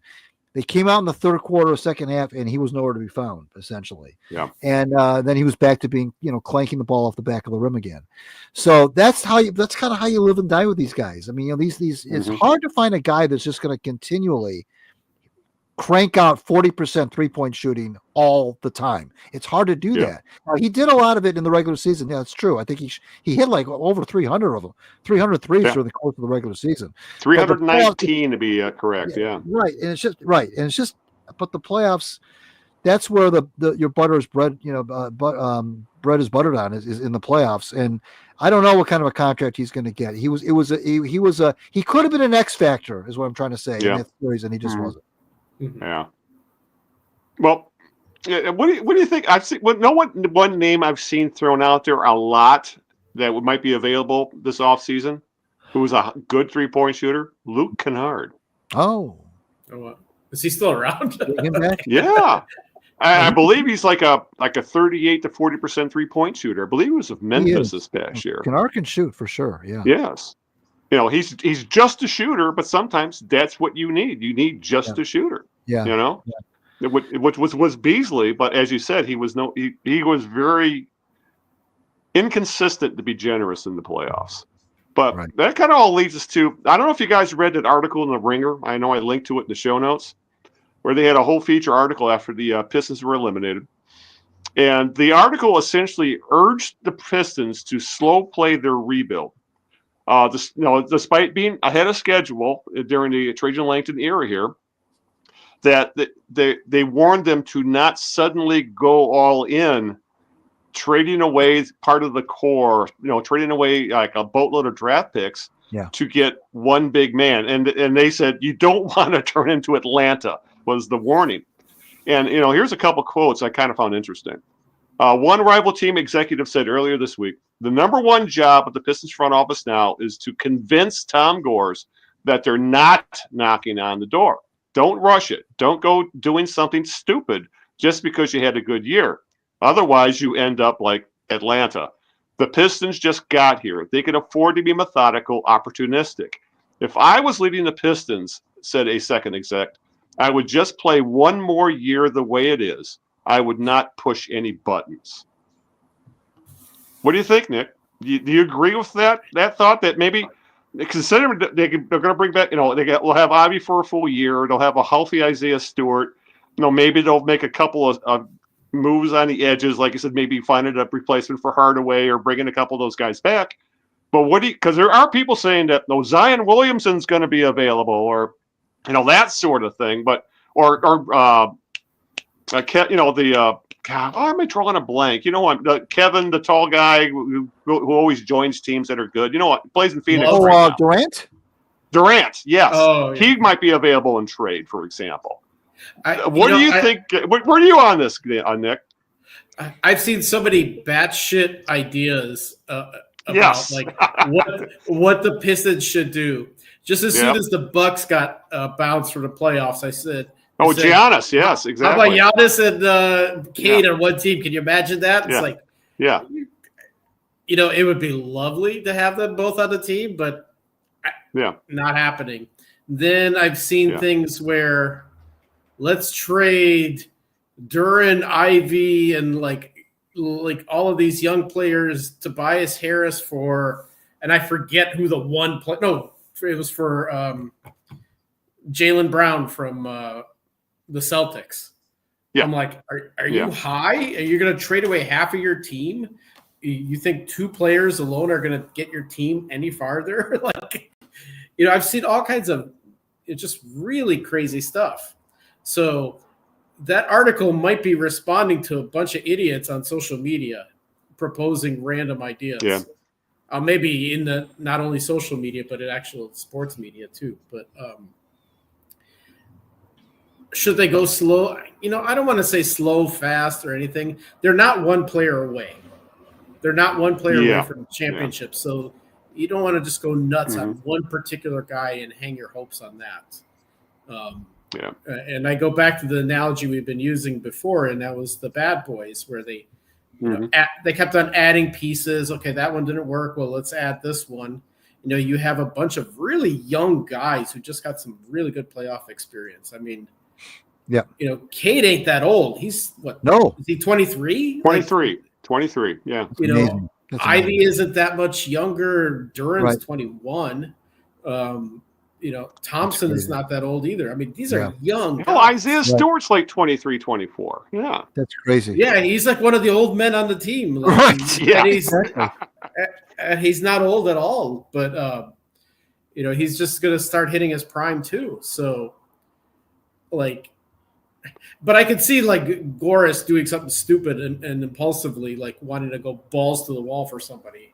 Suddenly. I hope he doesn't. I don't think he will. I don't think so. I think that Trajan won't do that. I don't think so. I mean, obviously, we don't know. We don't know what's gonna if something falls into their lap that's crazy good. Maybe they. But by the way, I was reading this article as you guys were talking, just kind of browsing. It's a good article, by the way, about your on the Ringer. I think that I can go along with that strategy that's being put forth in the Ringer. I think that Al put it. Al mentioned it. You've got Ivy coming back. You've got a healthy Stewart. You've got one more year of all these of everyone. One more year of success. They've tasted some success. Harris is coming back, like Al said. I mean, there's a lot to like about this team. I agree. I wouldn't do anything crazy either. Now I don't know what the free agent market's like in 25 versus 26. I don't know who's available and who isn't in the next couple of years. It might be one of those deals where maybe the free agent class of 26 is really crazy good. I don't know. But I think this. I don't know that they're knocking on the door of a championship necessarily, but they're certainly knocking on the door to advance past the first round. And if this team can get into the conference semis, I don't know. Alice and Alice said maybe more than any of us is that rebuilds aren't linear, and even those Pistons teams that he's talking about back in the '80s had that '85 thing with the Celtics where they took the Celtics 6 games in the second round, but the next year they lost in the first round, and it looked like regression. Jack trades for Dantley. And all of a sudden they're in the conference finals, and then he adds all these other pieces, James Edwards and so forth. Rodman's salary was a great draft, So it can be success, a little bit of roadblock, and then the old take one step back to take 2 steps forward kind of a deal.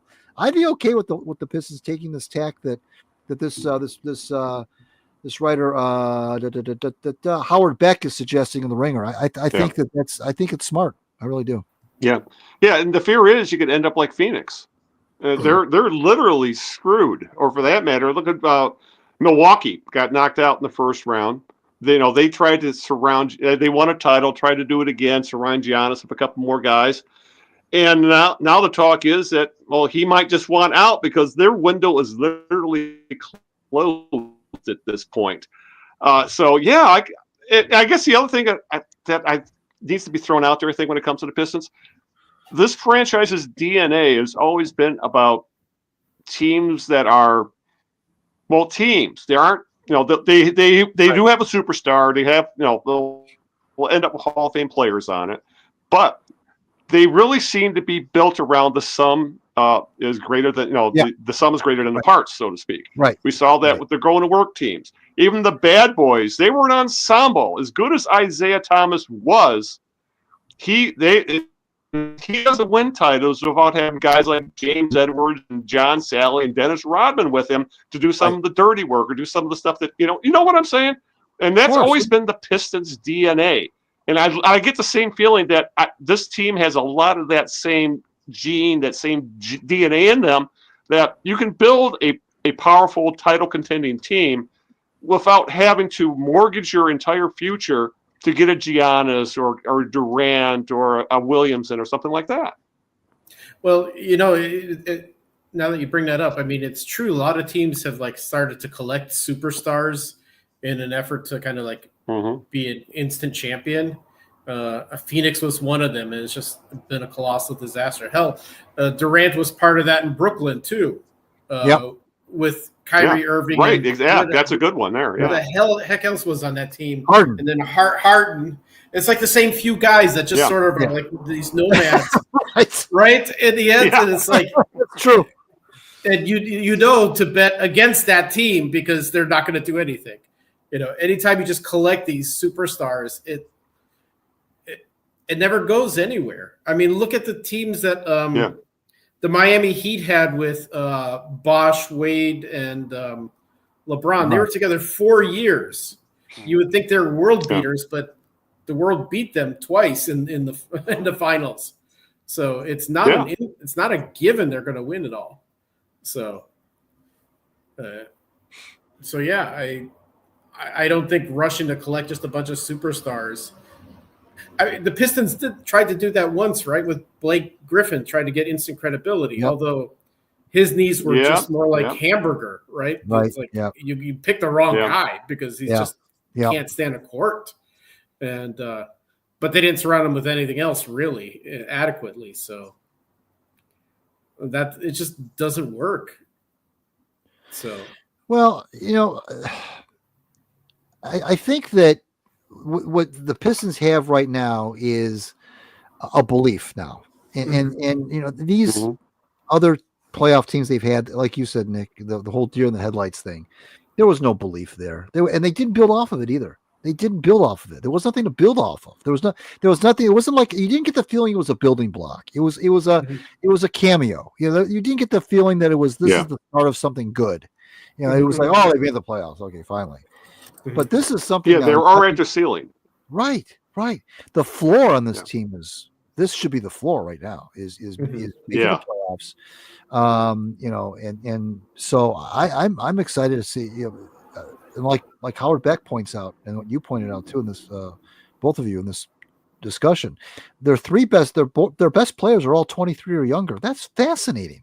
That's unbelievably fascinating. And now they've got this rugged 6-game series in New York against New York under their belt. That can't do anything but help. That's right. And so, I mean, like I'm hearing like one of them is let's get Zion Williamson. And it's usually some kind of cockamamie logic like Langdon used to be part of the Pelicans, so why wouldn't he want to get Zion? It's like, I don't want to get Zion. The guy's hurt all the time, and he's as good as he is, talented as he is, he's lazy. He's always appeared very, very lazy. So why would you want someone like that on the team? That's just kind of dumb. Right. Yeah. Actually, a lot of fans agree. It's like, no way, man. But you can't just go haphazardly and bring in some guy just because he has name recognition. It's like it's got to work in the system. I mean, that's the way it's always been with the Pistons teams. It's just like we were saying, the sum of the parts comment that I can't remember. So about all this was the on social media. People like the Pistons. They were rooting for the Pistons, and not just because they were down for so long, but they play a brand of basketball that people enjoy, and that they're not just the Celtics who jack up 50, 60 3-pointers. No, they run. They have a great mid-range and inside game for that matter, and they have a bunch of fairly likable young players. And it was actually kind of nice seeing people saying. Also, one comment I saw a lot was the NBA is better when the Pistons are good. And honestly, I even though I'm biased as a Pistons fan, I agree with that. The Pistons are one of the historic franchises in this league. Yeah. And when we're at a point now where they're actually relevant, I think the NBA as a whole is far better off for it. 100%. I've always been in that camp of certain franchises and certain sports. Those sports are better when those franchises are good. I think I mentioned it the last time we were together. I was talking about Notre Dame. Yeah. When Notre Dame football was bad, that wasn't any fun. It was no fun beating up on Notre Dame when they stunk. Give me a Notre Dame team that's ranked in the top 5 of the country. Give me a Notre Dame team that's playing for a national championship. That's a Notre Dame team I want to watch and play against. I don't want to play a 5-6 Notre Dame team that's Notre Dame in name only. The same thing with there's certain franchises in the NFL. The Raiders. Now I know the Raiders lost some luster because they moved out of Oakland, but the Raiders to me are still a franchise that to me still has some cash, even though they've lost a lot of it obviously over the years. There's still something about that franchise. The Red Wings are another one. The Red Wings are another franchise that I think, and the Canadians, that when they are good, it's good for the league. Now I know there are a lot of fans in other cities would definitely push back against us on that and say we're just fine without you, thank you very much. But I think that there's a lot to be said for those. Who wants to see a bad Yankees team? Who wants to see I know there's a lot of people probably would. I want to see a bad Yankees team. Who wants to beat up on the a 70-win Yankees team, for God's sakes? I mean, there are certain franchises that I think when they're good, it is good for the game, because there are certain franchises that wear the black hats. And the Pistons wore the Black Cats for a while. Let's face it; they were not the most liked team, and those Bad Boys teams were not well liked. Now they were respected. I think history has treated the Bad Boys kinder than they were treated in the moment. I think history, if you look back on the Bad Boys teams, I think there's respect there now. I think at the time they were looked at as bullies and as bad for the game. But I think now what you're seeing a return now of people aching for that kind of basketball, that physical. I think that there were portions of that Knicks Pistons series that got chippy, and I think fans like that. I think there's nothing wrong with happiness. Yeah, that's such a Detroit sports thing, for sure. Yeah, any of our teams that are scrappy and kind of like get down and dirty, and like we love those teams. The Bad Boys were that way. Those late '80s Red Wings teams, they couldn't match the star power of the Edmonton Oilers, but we loved those guys. That's why they cheered Probert so much, because he played with. Yeah, he was always playing with heart, and he was in your corner, and he would do all the ugly stuff you needed to get done. That's why we loved him so much. Right. So, and that's why this was such a blast. And this is why we're really pissed off at the current Red Wings team. It's like, what the fuck? Right. It always circles around to the Red Wings. Yeah. Well, it's still pretty raw. So yeah, you're right about that. All right, before we wrap things up, I know we're running long, so we do need to touch on the Tigers. So honestly, the NFL draft, what's the big deal? It's Brad Holmes did Brad Holmes things, and the pundits don't exactly like it, and he'll probably be proven correct in the end. And you can't tell about a draft for years anyway, or even should we at least get to training camp and start to hear about these guys. So, Tigers guys, especially before you joined us on the podcast, Nick, for years it felt like Greg and I, by the time the end of May rolled around, we were talking about, what are the Tigers going to do for next year, because they were already out of it. And even I know it was like that for when you first joined us, for that matter. But we're in the first week of May right now, guys, and the Tigers lead the Central Division. They own the best record in the American League at 22-13. It's a .629 winning percentage.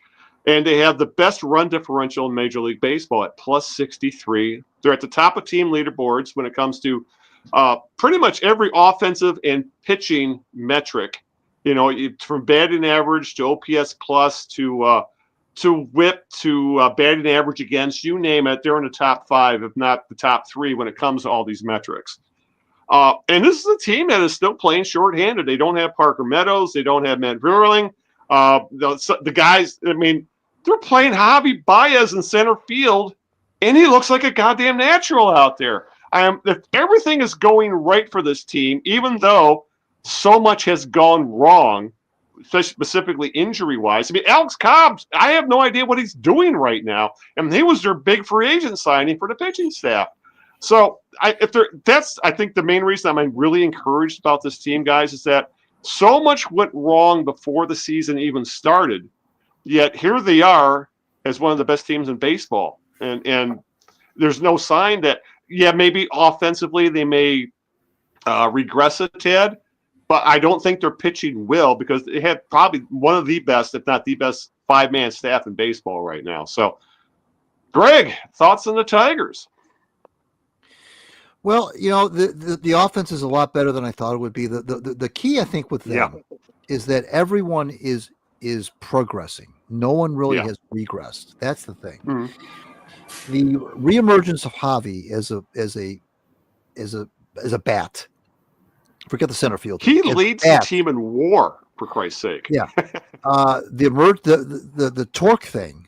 Okay, with those two guys right there, that's like acquiring. Because neither was expected to contribute much. Torkelson wasn't even expected to make the team, really. Right. So, or he was going to be the right-handed DH at best. The emergence of those two guys, at least so far, I know it's less than a quarter of the way through, but the emergence of those two guys so far is like acquiring two guys without having to give up anything. It's like they picked up 2 bats in the offseason. We didn't even know it. Because Torkelson is he got 10 home runs. Javi just got through a stretch where he had home runs 3 straight games. I don't care about the center field thing. If he plays it well, fine, but it's his bat that they need. Okay, I mean it's great to play center field. It's okay, fine, but they need his bat. Everybody's progressing. Sweeney, Dingler, McKinstry, everybody with the bat is swinging well and gaining more confidence and so forth. The pitching, like you said, Al, is exemplary. And the other thing that's really fascinating too, because as you know, we've also said on this program many, many times that bullpens can be very, very mercurial, and they're a good 1 year and bad the next.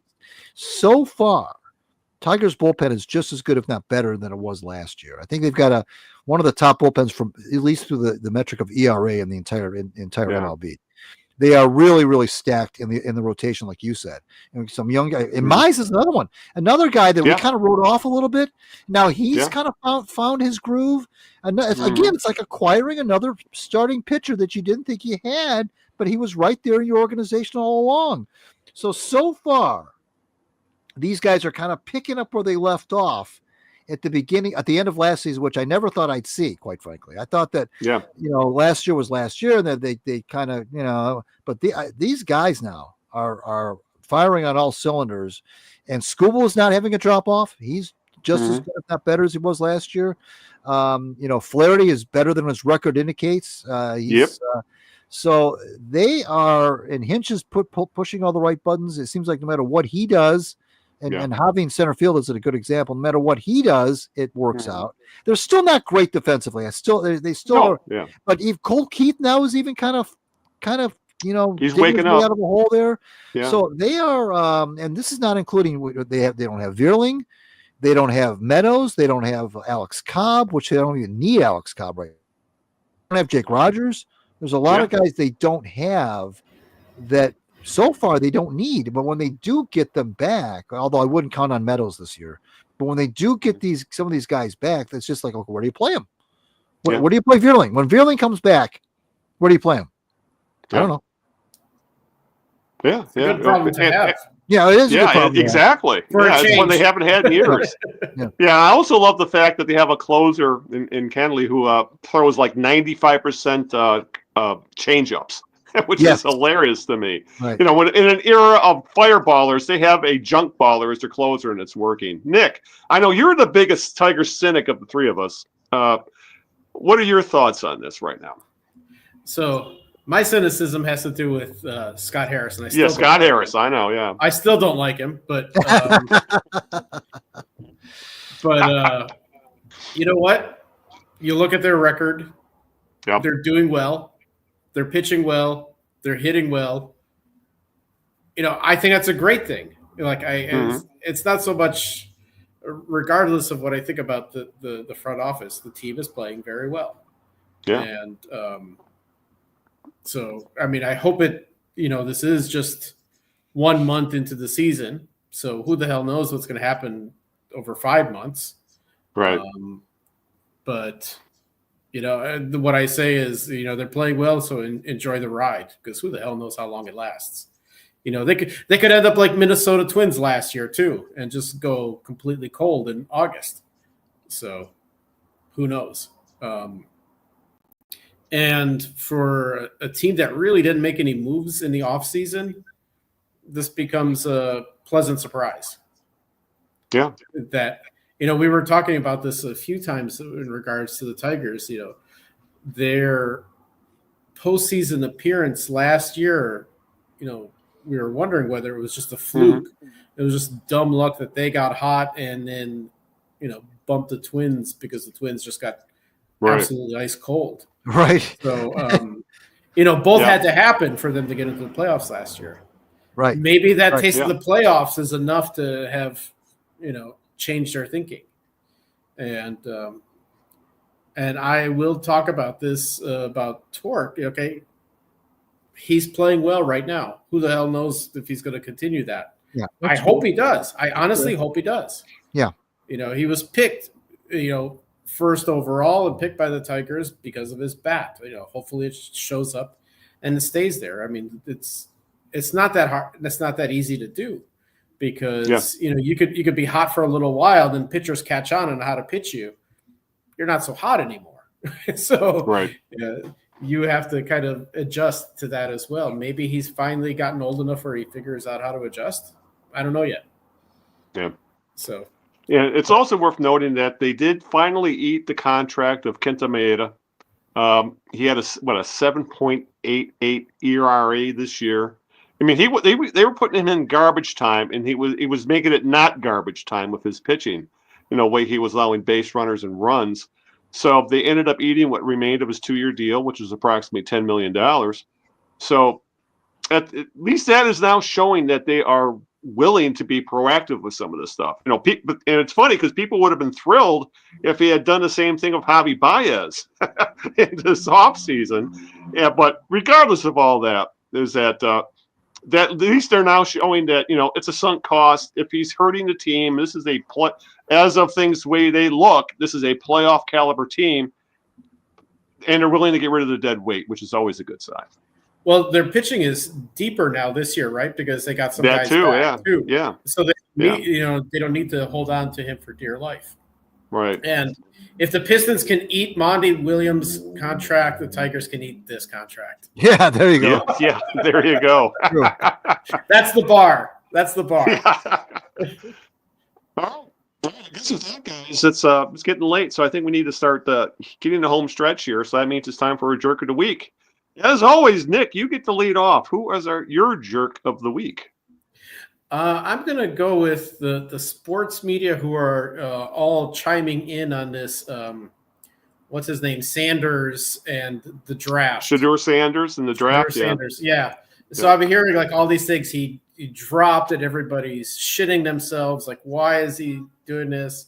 And then I'm seeing articles, and this is where my kind of like jerk of the week really comes in. It's like, well, he didn't do well in these interviews with the teams, and like I think it was attributed to the Giants. The Giants gave him some plays with some obvious mistakes in it to see if he'd pick that up, and it sounded like he was like having none of that and was more interested in digging into, how are they going to help him develop as a player. I would say kudos to Sanders for doing that and pushing back. Because he could end up on a really shitty team and his career could go in the toilet. Well, he did actually. Right.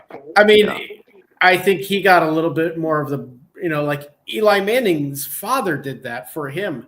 Yeah. When he was getting drafted, it's like, no way you're going to go on the chart to the Chargers. Right. So, so I could see why he did that.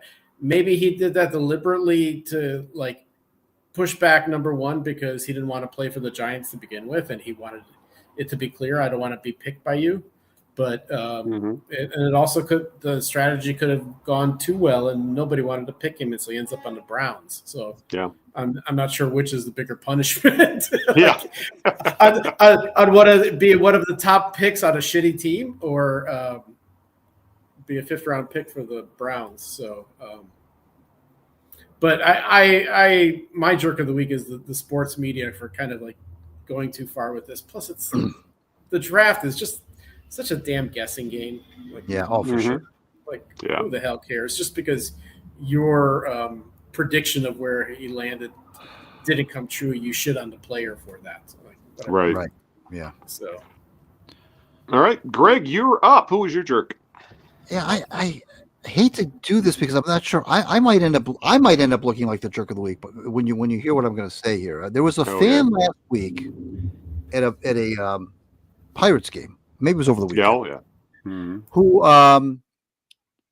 tumbled out of the stands and landed on the field on the warning track in Pittsburgh. 21 feet it was. Right.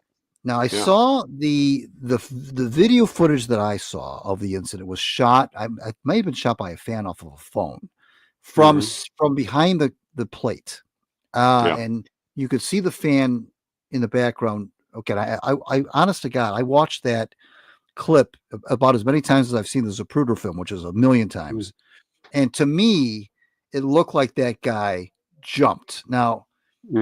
Okay, here's my problem with this whole thing. My problem with this whole thing is the way that this is being reported by the media. And again, I'm trying not to sound like a jerk in my own right, because I don't want to sound like I'm lacking empathy or I don't care about this guy. But nobody's reporting two critical things about this. Number one, he jumped. He didn't fall. Okay, that's the first thing. It's being reported as a fall. He jumped. That's the first thing. And I'll get back to that in a second. The second thing they're not reporting is this guy was drunk as a skunk. Drunk as a skunk. According to fans who were sitting around him, he had done something earlier in the game. He ripped his shirt off. He had poured beer all over himself. He was schnockered, okay, completely wasted, okay. Finally, there was a witness who said that this guy, what he had done was, because the Pirate had hit a double, he got excited, and you can see this on the video that I saw a million times. He got excited and leaped up in such a way that he propelled himself over the railing. And maybe it's me. Maybe it's this is an old man shout to the clouds thing. But I'm every time I read a report about this kid, and he's 20 years old. Okay, we were all stupid at 20. I get it. Every time I read an update about this story, because now it gets updated because now he's being tended to and so forth. First he was unconscious, then he's in the hospital. Now he's on the road to recovery. Okay, whatever. They keep saying that he fell, and they mention nothing about that he was drunk. Nothing that he propelled himself over the railing. They make it sound like this is just some poor guy who tripped and fell and fell over the railing, which is impossible to do anyway. Nobody just falls over a railing without some sort of being propelled somehow. Either that you propel yourself or somebody pushes you. You just don't fall over a railing, okay, if you're sober, okay? Yeah. So I don't know why it's bothering me, but it's bothering me that nobody wants to say a 20-year-old man who was inebriated propelled himself off of they want to, okay, he's got a GoFundMe, fine, that's fine, whatever. I not against that. I mean, medical bills suck. I'm not against that. But they just are they're sane-washing this. They're portraying this as just some guy who fell over a railing. Oh, what? Geez, it just, what a poor, what bad luck to happen to this kid. He was drunk as a skunk, and he jumped, and he propelled himself over the railing because he was drunk, and nobody wants to say that, and I don't understand that. In this day and age, I don't know what fealty they have to this kid. His name's Kevin Markwood. I don't know what. Now I'm not sure. I know if they're trying to protect it. I don't know what they're. I don't know why they just don't report it the way it is. He was drunk and he propelled himself like an idiot over the railing, and now and maybe he broke his neck. Got a broken neck. And they're sane-washing this as some sort of poor guy who just fell. Nobody wants to say the truth. And it says Pittsburgh Public Safety has labeled the incident an accident. That's all they've said. They've labeled it as an accident. It's an accident because he propelled himself over. Is that an accident to you? If I drive my car directly into a median, full force, is that an accident? I mean, I'm genuinely asking the question. Is that an accident? If I willingly drive my car 65 miles an hour and drive into the middle of a median and crash it and break my neck, is that an accident?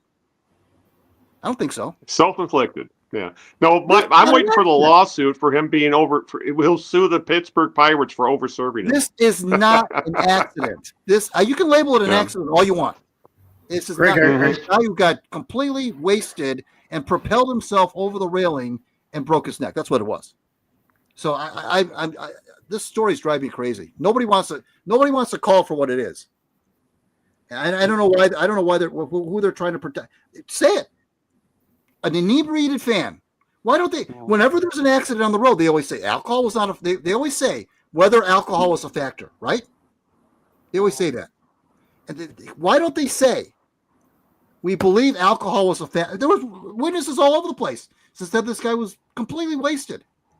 I'm sorry. Now that guy in 2011, when that poor father fell over the railing in Texas because he was trying to get a ball for his kid and he died. That's an accident. That's an accident. He's trying to reach for a ball to get to his kid, a home run ball or whatever. You remember that incident? I think it was back in 2011. Yeah, was it Josh Reynolds? I think was throwing him a ball or something like that. Something like that. Remember yeah, maybe it was. Okay. Yeah. That's an accident. Okay, he was reaching for a ball. He wasn't drunk. He didn't propel himself like a banshee over. I don't know. It drives me crazy. This kind of stuff just drives me insane that nobody will report. Just tell it like it is. Just tell it like it is. That's all I have. Propel like a banshee. I love that. I love that terminology.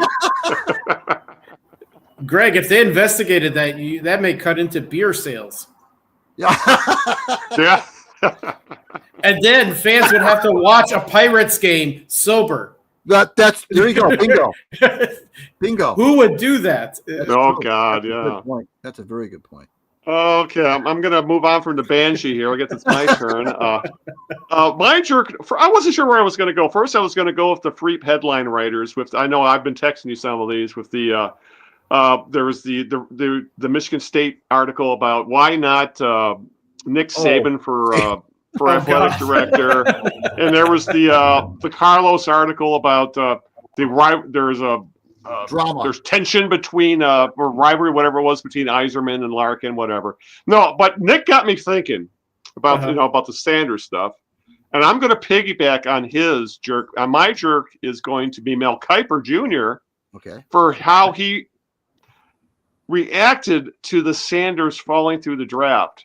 Because I watched a fair amount of that because I was in Florida at the time, and I was at my brother-in-law's, and he's a huge Falcons fan, God bless his soul. And so he wanted to watch the drafts. I wasn't able to watch that. We were flipping between that and the Pistons game. And it seemed like after every single pick in that round, or for the first 2 days, actually, Kiper would say, boy, that's okay. I can see where they're going with this. But what about Sanders? He would go on, especially in the first round. After every draft pick, he would start jumping on the Sanders. Why aren't they drafting Sanders stuff? And it got to the point where it was obnoxious. It was really detracting from the broadcast. It was, and if you switch to the other broadcast, which had more college guys on it, the one that had Saban and Herb Street and all that, it was on ABC, not the one that was on ESPN. It was a much more nuanced take on what was going on, and honestly, it was a better take. Because say what you will about Kiper. Kiper was brilliant in that he discovered this market. There was no such thing as mock drafts and draft experts and what it is, an industry it is today. That industry was created by Mel Kiper. He saw this opening and took it and built it to what it is today. But it has passed him by, and seeing how he acted during the broadcast was absolutely ridiculous. Because his harping on Sanders and why he was dropping and he shouldn't be dropping and he should have been drafted, blah, blah, blah, really detracted from the ESPN broadcast. So that's my jerk of the week. Yeah, and anytime you can put Mel Kiper as a jerk of the week, it's okay by me. Okay. Exactly. Now, if it can't be Carlos, it might as well be Mel. So, all right, I think it's time to get the hell out of here, guys. So, as always, Greg, if you get out the social media and the thank yous, anything else we have going on? Yeah, thank you to Keith Gave, of course. I was tickled to have him on again. He wants to come back after the free agent thing in July. Sure, let's bring him back in July. Absolutely, of course. That'd be great. So follow him on Twitter at Keith Gave, by the way, if you want to do that. He's pretty active there. Follow me on Twitter as well, and on Blue Sky at Greg Eno is my handle of both platforms. My Substack is gregeno.substack.com. Subscribe to that if you would, please. I'll be in your inbox every Monday. I want to thank my lovely wife, Sharon, and thank you, gentlemen, for making Monday nights so gosh darn fun. All right, Nick, floor is yours. All right. Well, 2 places you can find me are on Twitter at Nick Milanovich, so just my name, or on Blue Sky. I don't talk sports as much there, but it doesn't matter. You can still ping me and talk Detroit sports, and my persona there is cat up a tree. So, all right, as I almost dropped my phone here. One, I want to apologize for my internet issues today. It finally kind of got solved by just running strictly off it. You know what else happened, guys? When I went to my phone, I podcasts were downloading at the same goddamn time as I was trying to do this. Oh boy. So it was just like a cluster of all kinds of things that happened at once with the internet I had up here. But regardless of all that, I apologize and thank you for sticking through it. And also thank you to you two for carrying the load when it came to Keith and being able to carry on that conversation when I was ducking in and out trying to get things figured out. So thank you so much. As always, we appreciate your listenership, and we would love it if you'd like, share, and or subscribe. Please do all 3 when it comes to the show. The Knee Jerks podcast is available pretty much anywhere podcasts are found, including Apple Podcasts, YouTube Music, iHeartRadio, Spotify, Amazon Music, Deezer, Radio Public, Ghana, and like I said, if you use a podcast app, just look up the Knee Jerks. You will find it, and please subscribe to the show. We also live stream video of every episode to both YouTube and Twitch. YouTube is there forever, and Twitch, if you want to catch it on Twitch, it'll stay alive for about 3 weeks before they delete it. But again, we're on both. Just look for the Knee Jerks. You can find us. Please listen. Please subscribe. All that fun stuff. You know what the YouTubers like to say. All right. I think with that, it's about time to get the hell out of here. Once again, thank you to Greg. Thank you to Nick. Thank you to Keith. And I'm not going to thank T-Mobile because they were a pain in the ass tonight. But with that, let's get the hell out of here. So we'll see you in a couple weeks. I think I'll still be up here at the cabin, so we'll see how that goes. But until then, guys, let's get out of here because it's getting late. I got to take Rufus out. He's got to go to the bathroom. That's my job. Yeah. 9 o'clock, he goes outside. So okay, well, let's do it. With that, let's go. So until this time 2 weeks from now, this is Al Beaton saying good evening, good luck, and aloha, along with Nick Milanovich. Good night, guys. And Mr. Out of Bounds himself, Greg Eno. Ciao, Italy. We'll see you in 2 weeks.